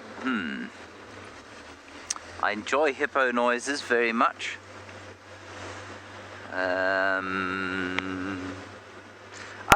That's easy, sorry. I like hippos, but it's lion cubs. Lion cubs playing with each other when they're little, or fighting over milk Oh, that's my best noise. There we go. Yeah, there's nothing that tops that. It is just the cutest sound in the world. Oh, that's a good question, that.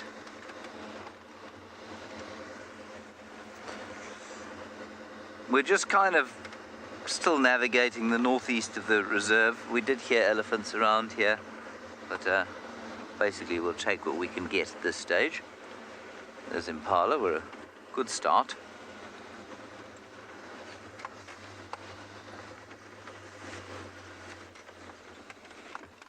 Sort of muddy wallows here that have clearly been wallowed in.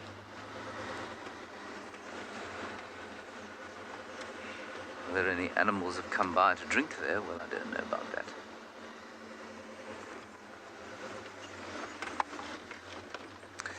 I would be surprised if we found Tundi this far, because Tingana has been occupying this area, and we're slightly suspicious, well, I think more than just a little bit slightly suspicious, that the cubs have been sired by Molwati, he who is very shy and doesn't like to talk to us very much. And so she will try, I imagine, to keep them out of Tingana's territory, although his territory seems fairly fluid at the moment.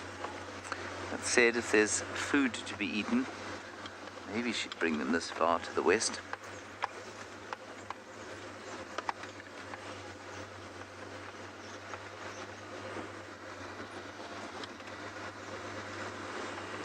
Oh, Matt, you want me to imitate a jackal calling? I mean, I can try. I would strongly suggest that anybody who's wearing headphones turn it down. It's sort of like an angry yodel. Gosh, all right. I mean, I'm going to try. It's going to be as bad as my Welsh accent, but I'm going to try.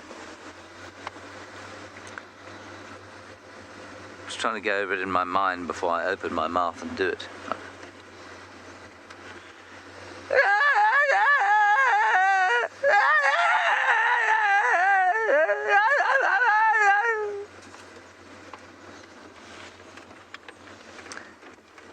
Now that I've done it, I realize that it was even worse than I thought it was going to be. Jackals don't sound like that at all. But that's as close as I can get.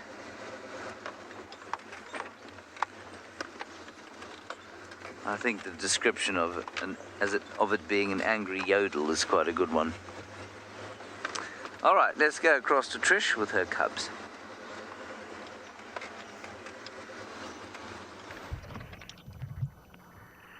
Here they are, still having the time of their lives.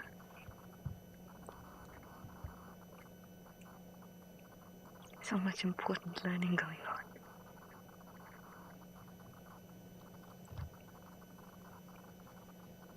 Cubs that are born to the high-ranking females have a higher chance of survival. Usually it's actually quite low, it's about 40 to 60%, similar to lion and leopard cubs. But many do die at birth, as I explained.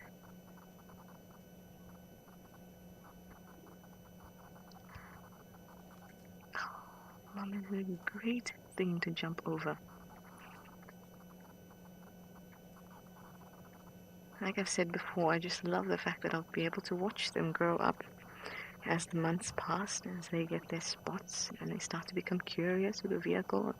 The older viewers will know. It's just a wonderful gift to be able to watch them like this. Oh. And if you enjoy watching them as much as I do, being able to show them to you, please support us. You'll find some details at the bottom of your screen. Go to our support page, see what you can do so we can continue doing what we do. And we can watch these little things grow up.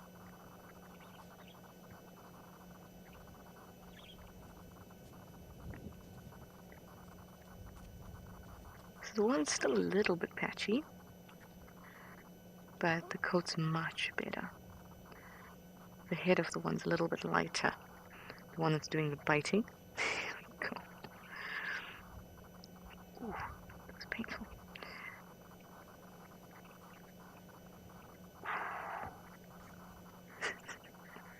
So they are fighting. That. Ooh. Ooh. They need to do this. This is how they assert themselves.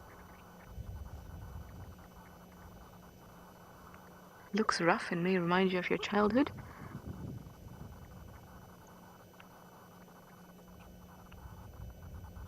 But it is necessary.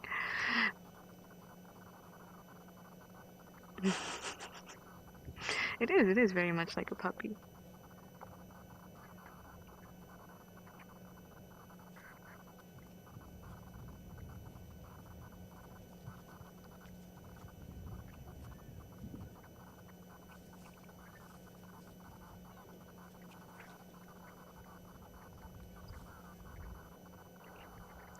Will 1B, you'd like to know what bite force a hyena has? They have 1,100 psi, pounds per square inch. I know we call it bite force, but it's more a comment on the pressure.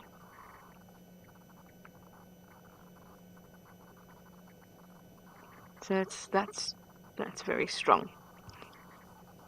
And in order to have that and to develop that, they need lots of time growing up. They have a very heavy head and skull, about 3 kgs or so.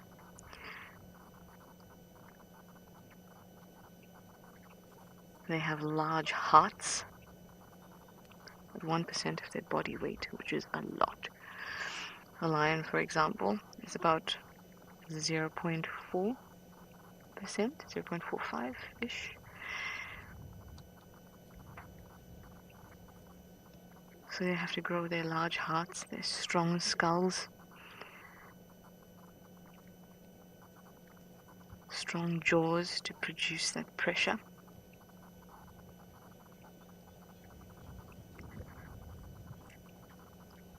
Their teeth are also not very sharp compared to other carnivores. They're a little bit rounded, conical shaped and rounded.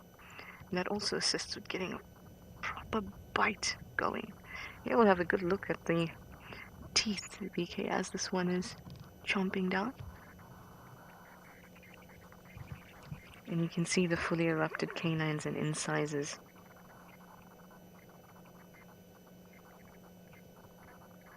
Can you see that one is slightly browner than the other? Perhaps it's just dirty. This one's a slightly browner one, the other one's a little bit darker.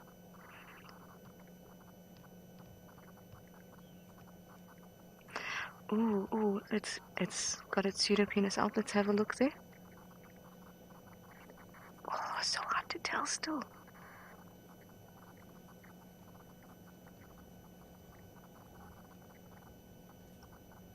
This might be a little boy. It's a slightly browner one. And we have to look at the slightly darker one, if it will allow us.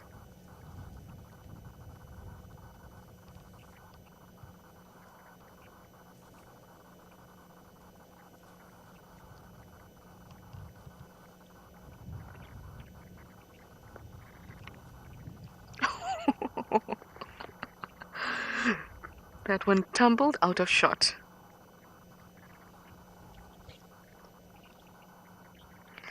Anushka, you'd like to know if they venture too far from the den, will Ribbon call them back? Yes, she will. I've seen it with Plonk many times.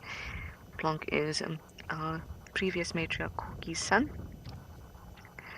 And when he'd ventured too far out, she'd groan and he'd come back. It was very low. Or kind of like a moo, almost.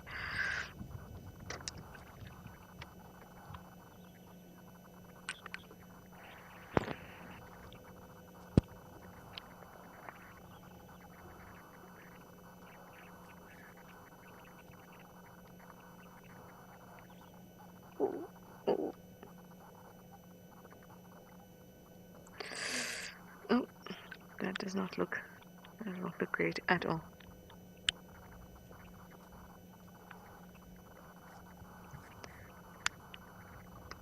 These two are just...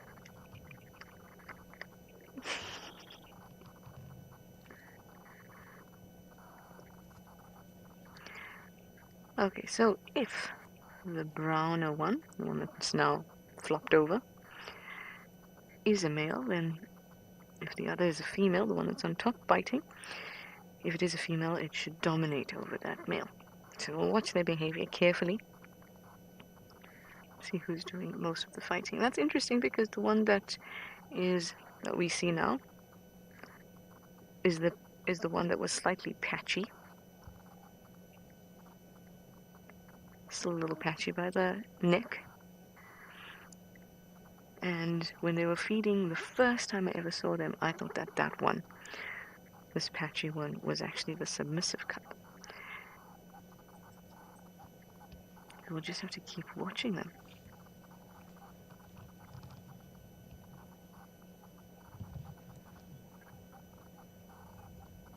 Oh, I'm exhausted from watching all this play. Well, James has some illies, and I hope that they'll also be a little playful. Let's go over and see.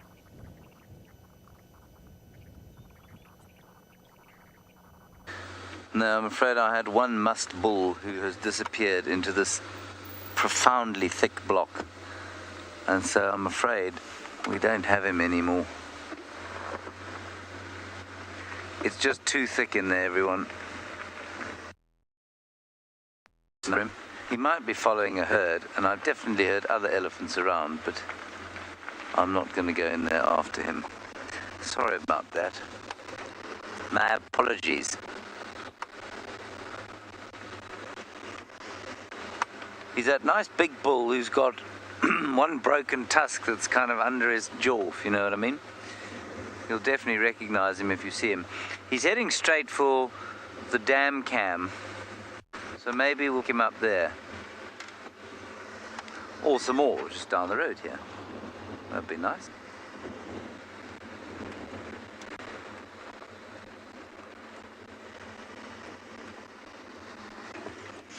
Alright, Sean's managed to find some signal again, so let's head to him and see what's going on at andBeyond Ngala.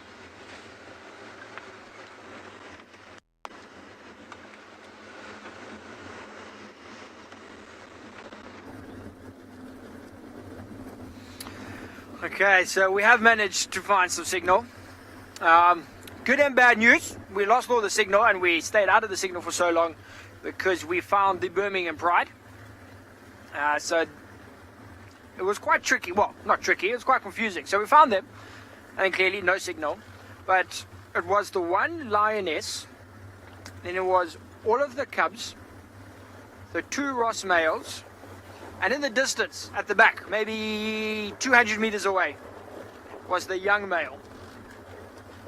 So we saw him, he stood up in the distance, and he walked. He was still limping, but we couldn't see him too clearly. He then sort of disappeared. We tried to find him again, but we're not sure exactly where he went.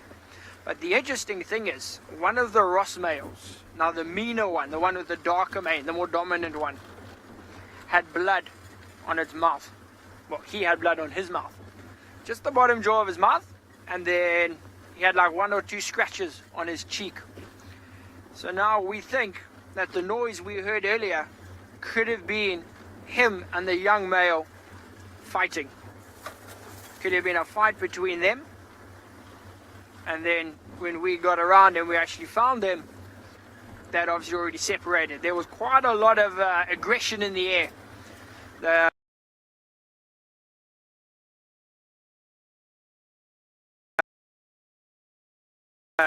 So the one was like, as Thomas Miller said, very subtly, she sort of touched their head a little bit. He passed. Then the other Ross male, the nice one, stood up. He was quite far, 50 meters away, and he walked towards the female.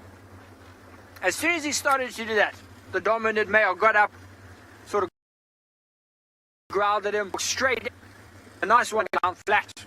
The dominant one walked towards the female, lay down there, still some growling. So definitely a fight earlier this morning. That's what we heard.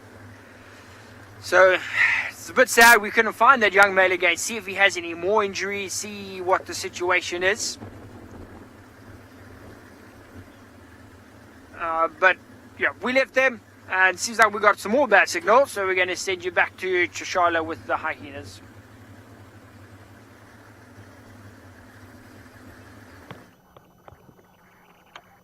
I'm so glad that Sean managed to find the Birmingham Pride, unfortunately in a low signal area.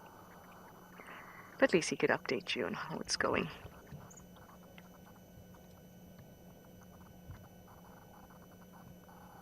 I think this is the longest I've had them out and playing, which is just awesome.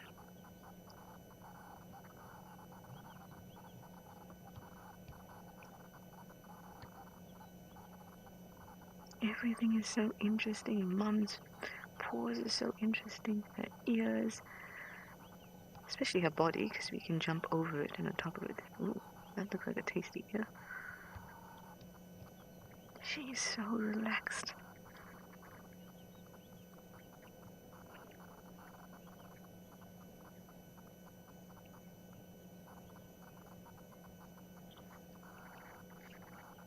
A bit of a drink.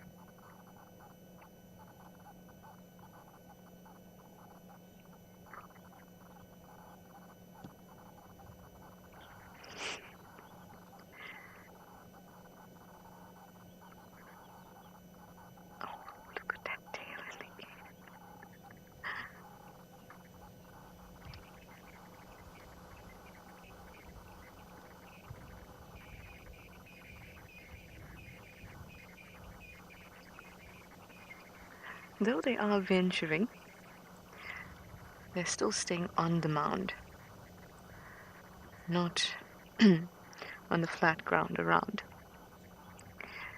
But I like that they are very comfortable considering that Comet is around the den as well. Before, when other members would come, they would race inside. Just because of unfamiliarity, Ruben would fiercely protect them if there was some danger. But that den, that safety of that hole is their number one place for survival. They'd run in there before Mum even has the opportunity to stand in the way of something else. Oh, coming a little close, little one.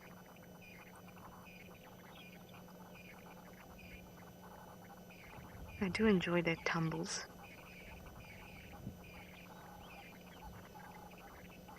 So much play.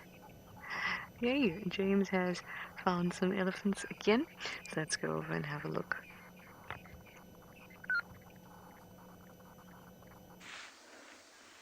Here we have the elephants.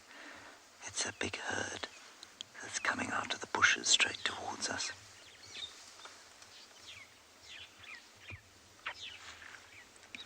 There's lots of space either side of us, so we're not kind of blocking their way.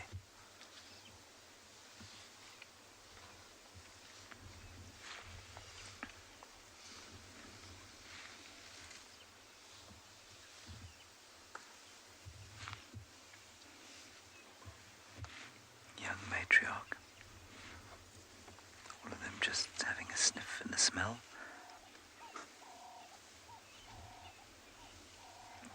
Wind today, which I think will probably make them a little nervy. They're nice and relaxed now. Beautiful little ones.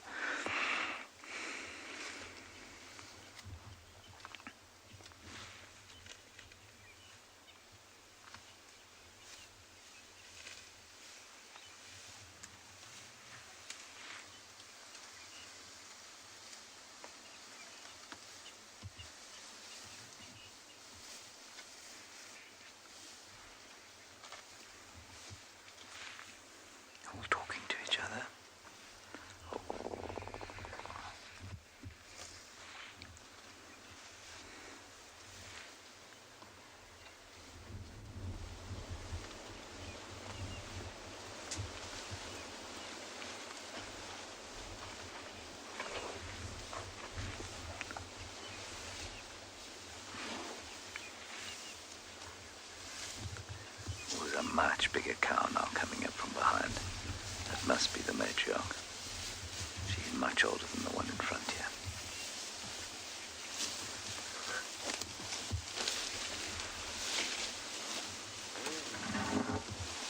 There she is.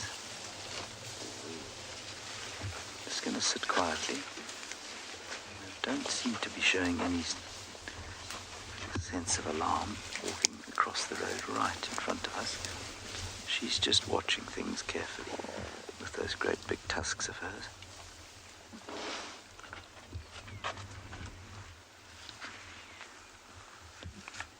And just crossing over now. We'll stop to listen and see what we want.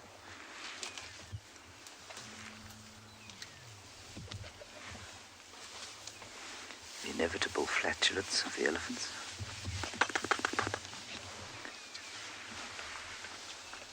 Bubular flatulence is how I like to describe it.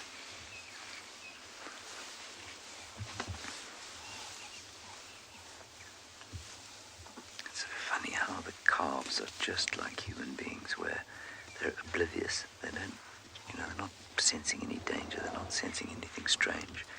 And as soon as their mothers stop, they try and suckle straight away. And then slowly they kind of pick up on a sense of, ooh, what's wrong? Is there something wrong? Oh, those things over there.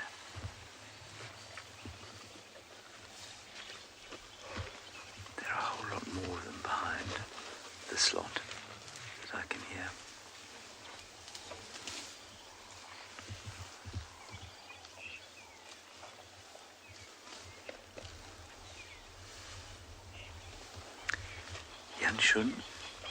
The average size herd of elephants here is about 12 to 15. In fact, probably more like 10 to 12.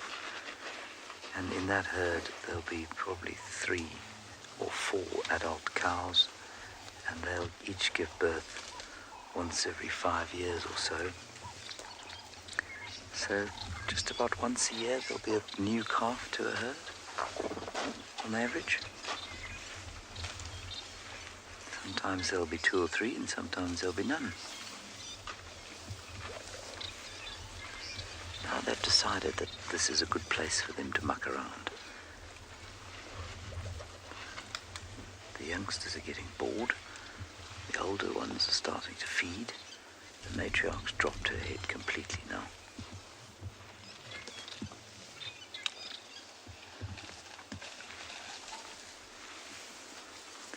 Now you see, if they were alarmed by us, they'd move off. But the general interpretation of that raised head is that this animal is alarmed.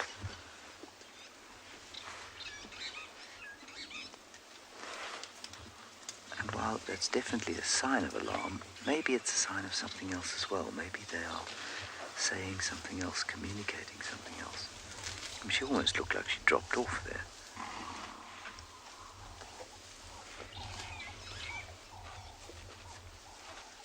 Different kind of flatulence there. It wasn't a bubular one, a non-bubular. Not sure what the opposite of bubular is.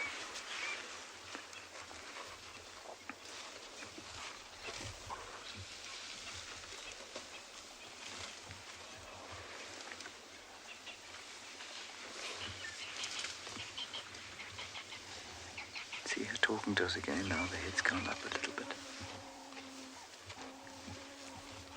What she's doing is saying, okay, let's move on, everyone.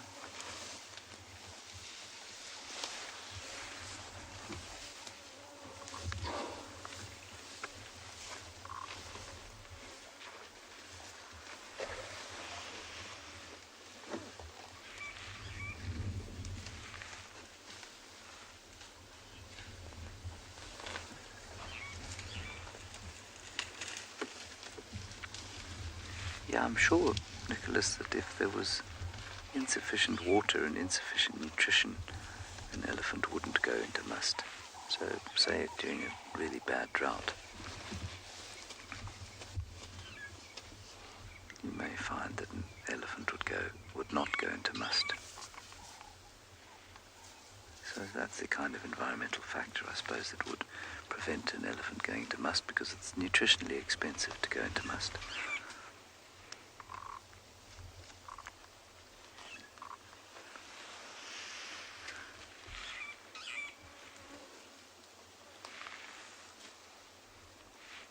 She's still not very pleased with us, the matriarch there. But the rest of them are all just going about the business.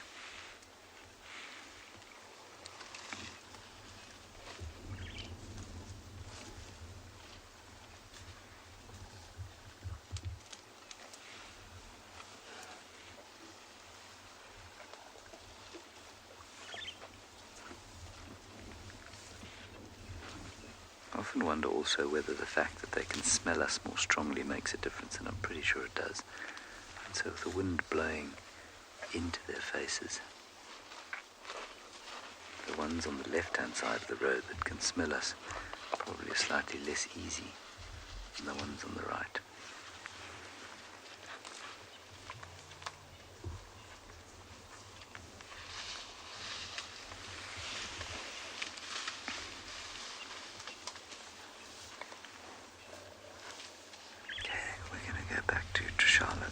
Den while we wait this out.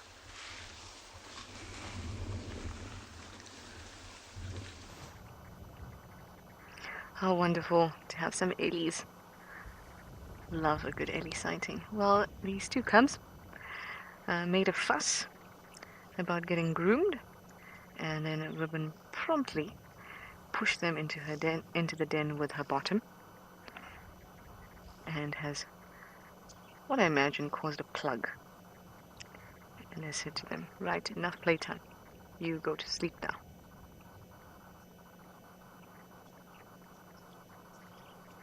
That was beautiful. A beautiful, beautiful way to spend the morning.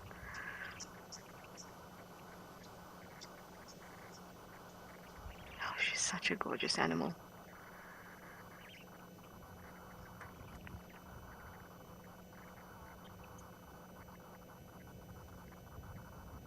Christian, you're 8 years old and you'd like to know if lions or leopards ever attack hyena babies. They will, they may not go out and hunt and seek hyena babies, but if they see them, they will try to attack them, just like if they would if it were a hyena. More likely lions, though. And that's because they have a similar job in the bush. They all need to hunt and eat meat. So they're seen as competition. So if a lion can find a hyena baby, it is very likely to kill it, because it is trying to eliminate competition, trying to stop how many other individuals can take its food in the future or now.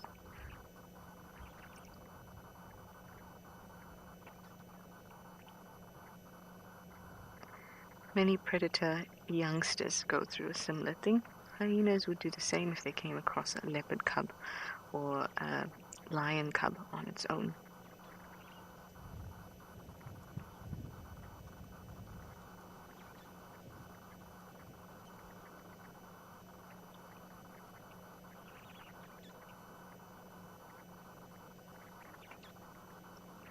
Tank Mosey, you'd like to know, what is the lifespan of a hyena?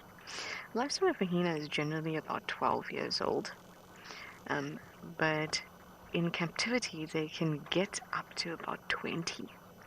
So the actual longevity of them is in the 20s, but in the wild, obviously, that is restricted by the fact that they have competition. They have to interact with other, so there's interspecific competition, so between species, and intra, so that is between hyenas themselves, whereas in captivity they don't have to deal with that kind of competition, so they're less likely to be killed due to fights or territorial battles, searching for food, starving, anything like that. In captivity, their lifespan is much longer. In some animals it goes the opposite way. For example, whales and sharks in captivity, they tend to actually live a shorter lifespan. And the same goes for elephants in captivity, particularly African elephants.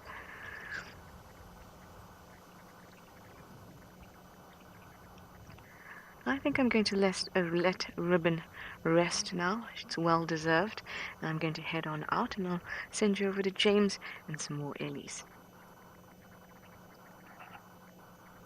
Does it work? Come across the road now, and they're heading off down to some thick stuff. I think we've had the most wonderful sighting, so I'm not going to try and follow them in there.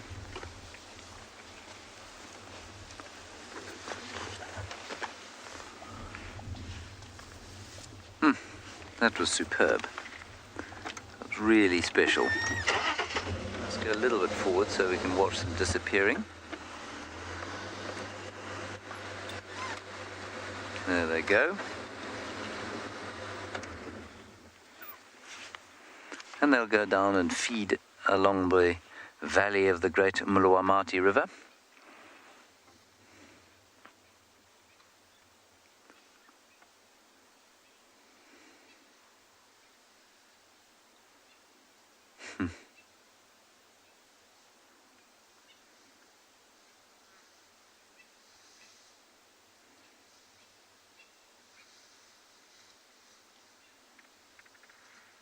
Except for the pushy, precocious youngster who's giving Wat 4 to a slightly bigger one. Gosh, that was lovely. Please would you consider supporting us during the course of these safaris? As I say quite often, these things are free to watch, but they ain't so free to produce. So if you wouldn't mind considering doing that, that would be lovely. And you can do that by going to the website wildearth.tv/support, wildearth.tv/support. Goodbye, elephants. We'll see if we can find something else now. That was a really special sighting. I think we'll turn around.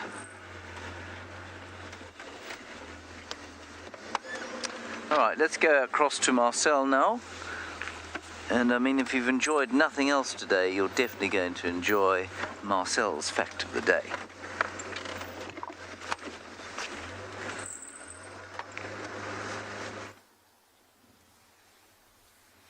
And we are back. So we have managed to finally find some reliable signal. So we thought instead of depriving you of Marcel's fun fact, we'll stop here quickly and let Marcel take over. So Urs Coulson was a Russian physicist in the late 19th and early 20th century. He was born and passed away in St. Petersburg. And he made some designs for actinometers and perheliometers. And he was also one of the first people to describe gravitational lensing, which happens when light passes by an object with sufficient gravity to actually bend the light. Thanks. Thank you, Marcel. Thank you. Okay, so I didn't understand much of that. But there's some sad news. That might be the last Marcel fun fact we hear here at andBeyond in Ngala. So we'll see. We'll see this afternoon if we angle another fact from good old Marcello. Okay, good. Yeah, Louise is saying she also didn't get the fact, so I'm not the only one. But let me tell you what we have been doing for the last while. So I think when we cut off earlier, I was... Oh, okay, that's quite interesting. So instead of telling you what we've done, we're going to send you back to James, who's got an elephant with a weird tusk.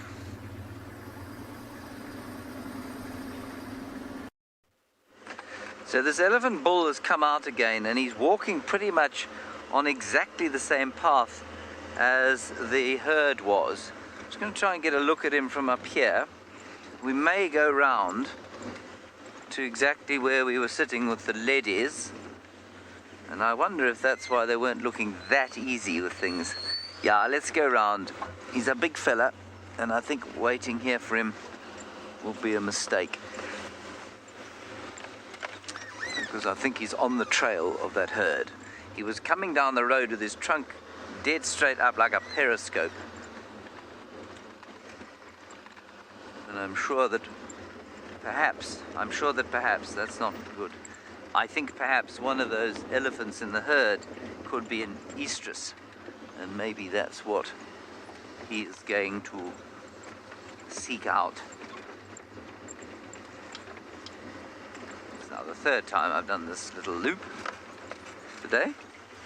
It's all right. Been fairly productive on times 2 and 3. There he goes. He's just sat down through there. We won't have a look at him, Dave, because I think he's just going to disappear. We'll wait for him exactly where we were with the herd.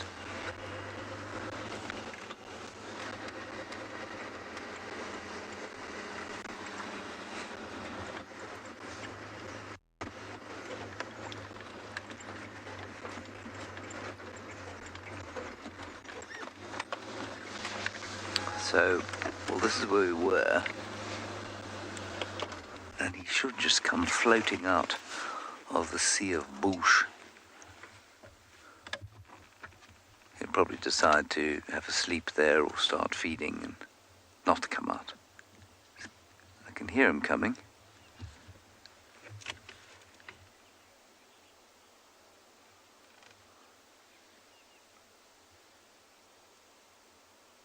Just listen carefully.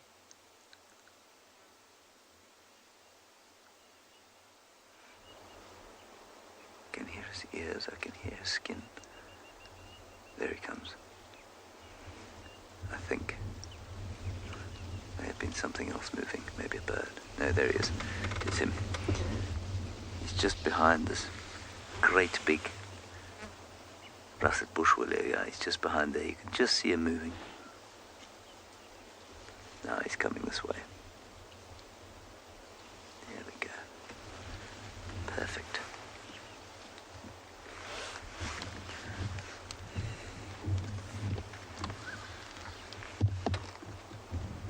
Now we've seen this bull a few times.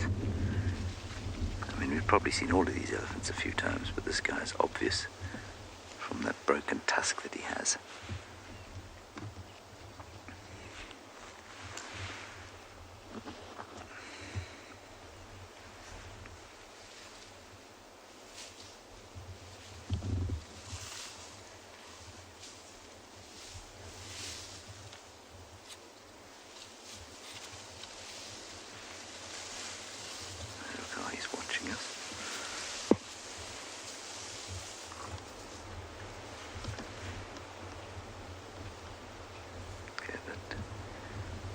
Leg shaking is interesting. It's always a kind of sign that the elephant's thinking about whether or not he's comfortable. This guy has really abused his tusks. He's broken one completely, and that one is also a bit damaged on the end. I think he still uses the one behind. You see, the one behind's got a notch on it. So he's obviously figured out how to use it to break off branches. Yeah, no, definitely. He doesn't look like he's in must to me. He looks like he's just following the herd, but there's no urine dripping from him. There's no streaming from the temporal gland. There's no smell of must. And there's definitely absolutely no aggression whatsoever in that animal. He's just going about his day. He's just smelling carefully because there were a lot of elephants there, remember? And then they moved off down to the right, in other words, towards where he's walking. I think he'll find it much easier to follow their tracks from where he is now because they all walked off in one line. That's a nice picture of him in his one tux.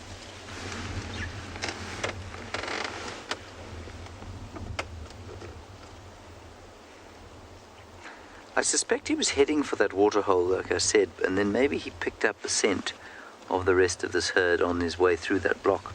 Or maybe he was just on the trail the whole time. There you are. Picked up the tracks. And off he goes. That was nice. We'll go and do a little turn around and carry on back the way we were going. You can't really, Rebecca, you can't tell if a female elephant is in estrus unless you have the organ of Jacobson, the same as that the elephant has. So they test by smelling urine and then testing it by putting their trunks in their mouths. Yes, I know it sounds disgusting, but that's how they do it. And you wouldn't, as a human being, be able to tell that. It's what we call, I suppose, a relatively hidden estrus. So there are actually very few mammals that have an obvious estrus time. The best example is a baboon. A baboon advertises estrus by having that great big shiny pink bottom whenever she's in estrus. Many mammals have a concealed or hidden estrus, and the elephants would be one of that. Well, I mean, they do display it through urine, but it's not obvious.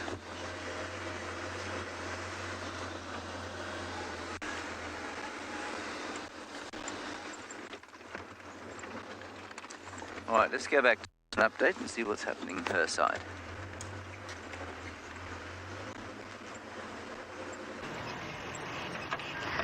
Not much is happening my side. The cherry on top to see some elephants. We're just here on Mendoza Road. I haven't driven it in a while, so I thought I'd use it to come up.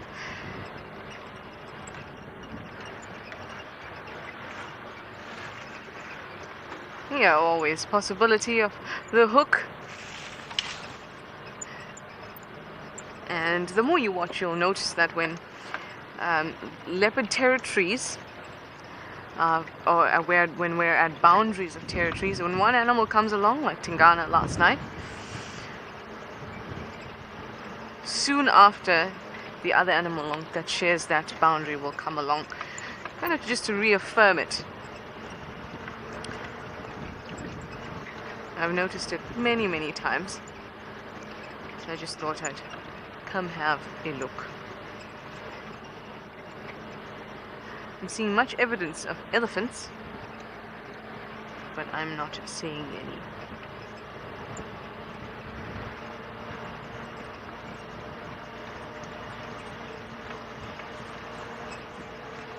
The wind has picked up quite a bit now, as well. A tad cool.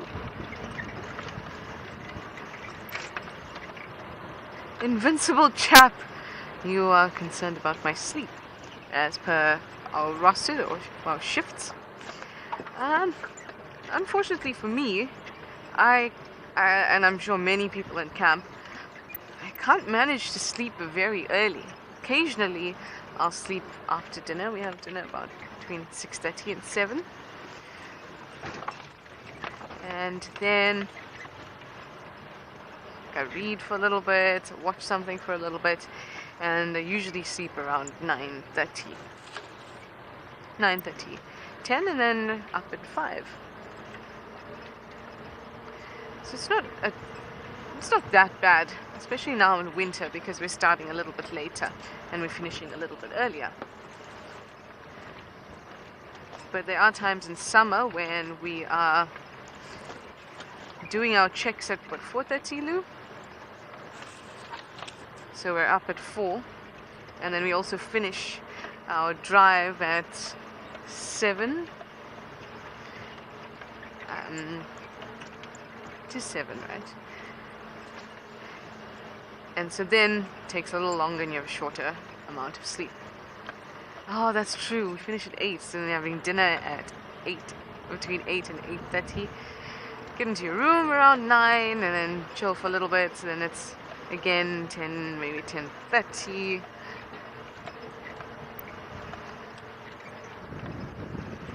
Yeah. Okay, cool. Lou's just corrected me there. It's out at 4 and end at 7 p.m. in the evening. So not too late, but the morning, waking up at 4, or sometimes, you know, if you want to wash your hair in the morning or something, and you get up at 10 to 4, and your alarm says 3:50 a.m., something in your brain just kind of short circuits because you feel like that should not be right. But it's amazing how you just tip it into the 4 o'clock hour and your brain's just a lot happier with that, even though it's just a 10-minute difference. But at the moment, sleep is not bad. What I will, you do get used to it. You get used to it quite a bit. And then when I go and leave, I find it very difficult to sleep past 7 a.m. But I will say that things like paper thorn constantly in your shoes, making it into your bed, and your duvets, and all that, and your covers, and sometimes onto your pillow, and you don't notice it, and then you poke you in the middle of the night, and sand, that kind of thing can definitely disrupt your sleep, and your comfort is a little less than you would want. But the sounds of the animals and hyenas whooping and moving and things near the rooms, that really doesn't disturb me or bother me. Anyway, I'm slowly making my way towards the central portions of Djuma, towards the west though, and I'm going to send you back over to Sean at andBeyond in Ngala and get a bit of an update from him on how he'd like to spend the last, 15 minutes of drive.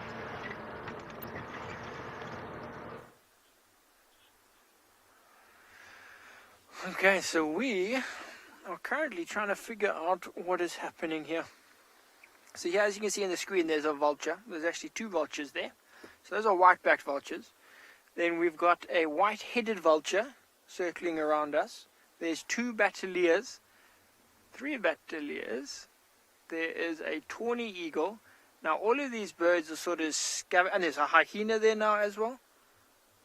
These are all scavengers. These are all, birds that go after dead things, and they're all landing here. They're all flying over this area. The hyenas come in, so we're trying to figure out exactly what is going on around here. The hyena probably did the same thing we did. He saw the vultures landing, saw the vultures coming down, and now he's coming to investigate. See, there's another one that just took off. It's very windy here, so I'm trying to figure out, is it the wind that is causing these vultures to land? Or is there something dead here? Further back we had tracks, or actually very far back we had tracks of a cheetah. And then now the hyena, you saw that, he's going quite quickly down there. Let's see, because the vultures are sort of landing all around us. Now obviously what we don't want to do is just drive around looking for things, that's not how it works. We come in here, we have a purpose, we're going somewhere, we don't find it, and we leave. And with all of this vulture activity though, it is generally 9 out of 10 times there is something happening with this hyena in the area, and the variety of scavenger birds that we're getting around here. I'm 98% sure something is, it could be something like the cheetah that hunts in the day. It could be something like a pack of wild dogs that will also have vultures following them. Now look, we know the lions aren't here. So I'm going to go this way. So we know it's not them. Could be a leopard with a carcass on the ground. We're not sure. But this is taking us back towards the road. Can't see where that hyena went. But something fishy is happening. Something fishy is happening. That hyena was the last little bit of evidence that I really needed. But I don't know what.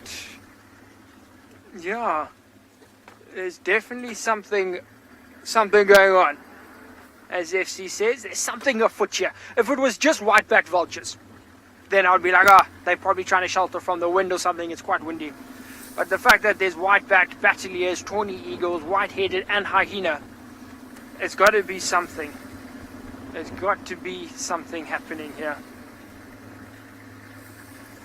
And the problem is finding it without just driving around for no reason. So we're just going to switch off and listen. And while we listen, I'm just going to... So earlier I mentioned that Marcel's leaving, so we ran out of potatoes. so Marcel's leaving us. But we're still going to get a new cameraman that's going to come and take over. And hopefully it doesn't eat as much as Marcel does. So we just saw the Hyena again. Off to the right hand side here. That's where the Hyena went. So if we just, Marcel, just scan to the right hand side here quickly. And we just want to have a look inside there. Okay, we're going to search for maybe 1 minute longer and see where this Hyena goes. Then we're going to make our way back towards the road.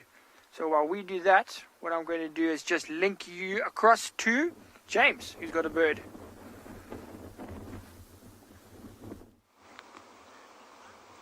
We've got such a fun little scene going on here. We've got 1, 2, 3, 4, 5, 6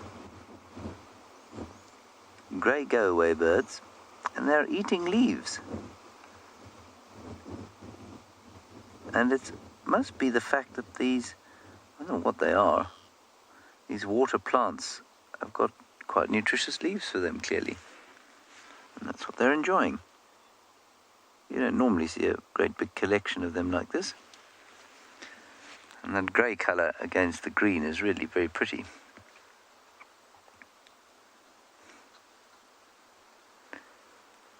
They're underappreciated, these grey go-away birds, because although they are possibly the drabbest colour you could possibly get out here,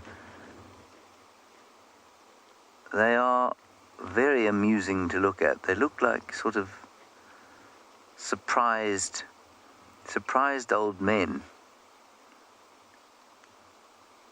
especially when their little crests are up, and one can't but help but feel sorry for them, because so many of the family of turacos are gorgeous greens and blues and golds, purples, and these chaps are this profoundly drab grey.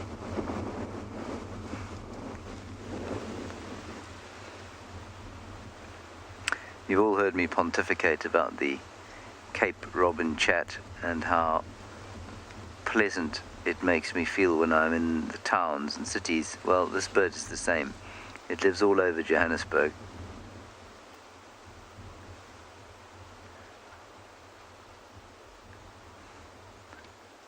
And on a busy day, oh Dave, there's a red firefinch, can you see it there? On the Ziziphus behind. It's a bright red, looks like a tomato just landed on them. That's him. Ha, look at that. That's gorgeous.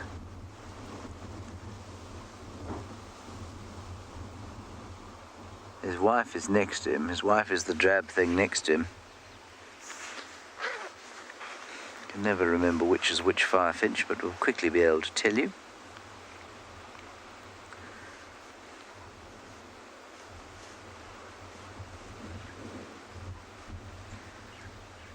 That is the red-billed firefinch, I think, because the female is so very drab in comparison.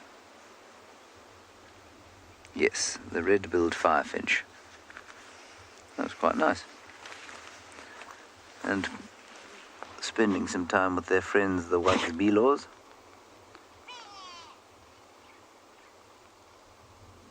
There may even be a green-winged Pytilia in there as well.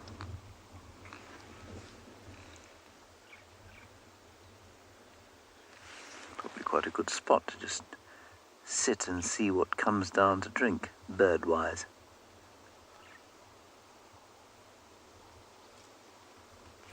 Somebody was saying we don't ever put the Cape turtle doves on screen.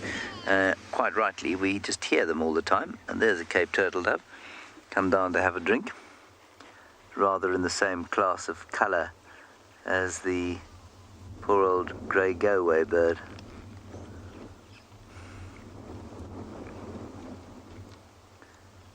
And its most exuberant member must be the green pigeon. They're very good looking.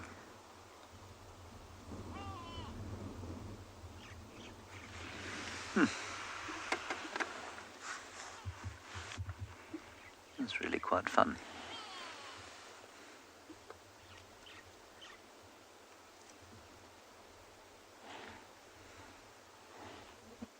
Off they fly.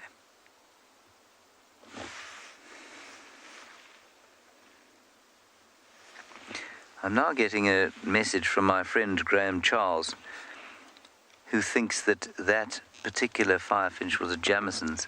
Graham Charles, I'm going to say no because the female was so completely pale, but I will have another look while we think about it. Let's go over to Trish and see what she's doing for the end of the drive. Okay, bye-bye.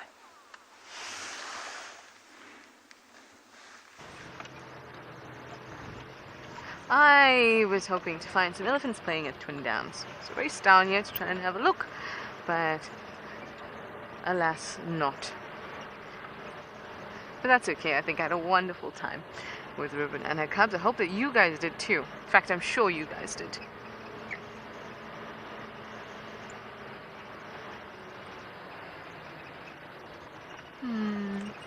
I think I'm going to miss elephants most.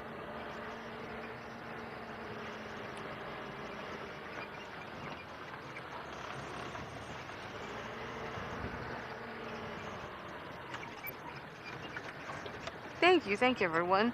You're wishing me thank you, you're all wishing me well, that I enjoy my time off. Thank you very much. I'll see you again on the 6th of June. Tentatively, at least. It'll be nice to have a grooming session. That's what we generally do when we get out here and go and leave. Louise knows. Spend your time. Well, I guess this time I'll have to cut my own split ends.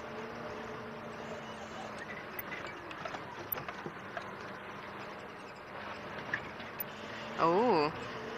And James saw a firefinch earlier and he said it was a Jamison's firefinch and not a red-billed firefinch. He'd just like to let you know that. That's awesome that you saw a firefinch. Just great. Well, it's time to head home now. I am ecstatic with the last couple of weeks of the quarantine.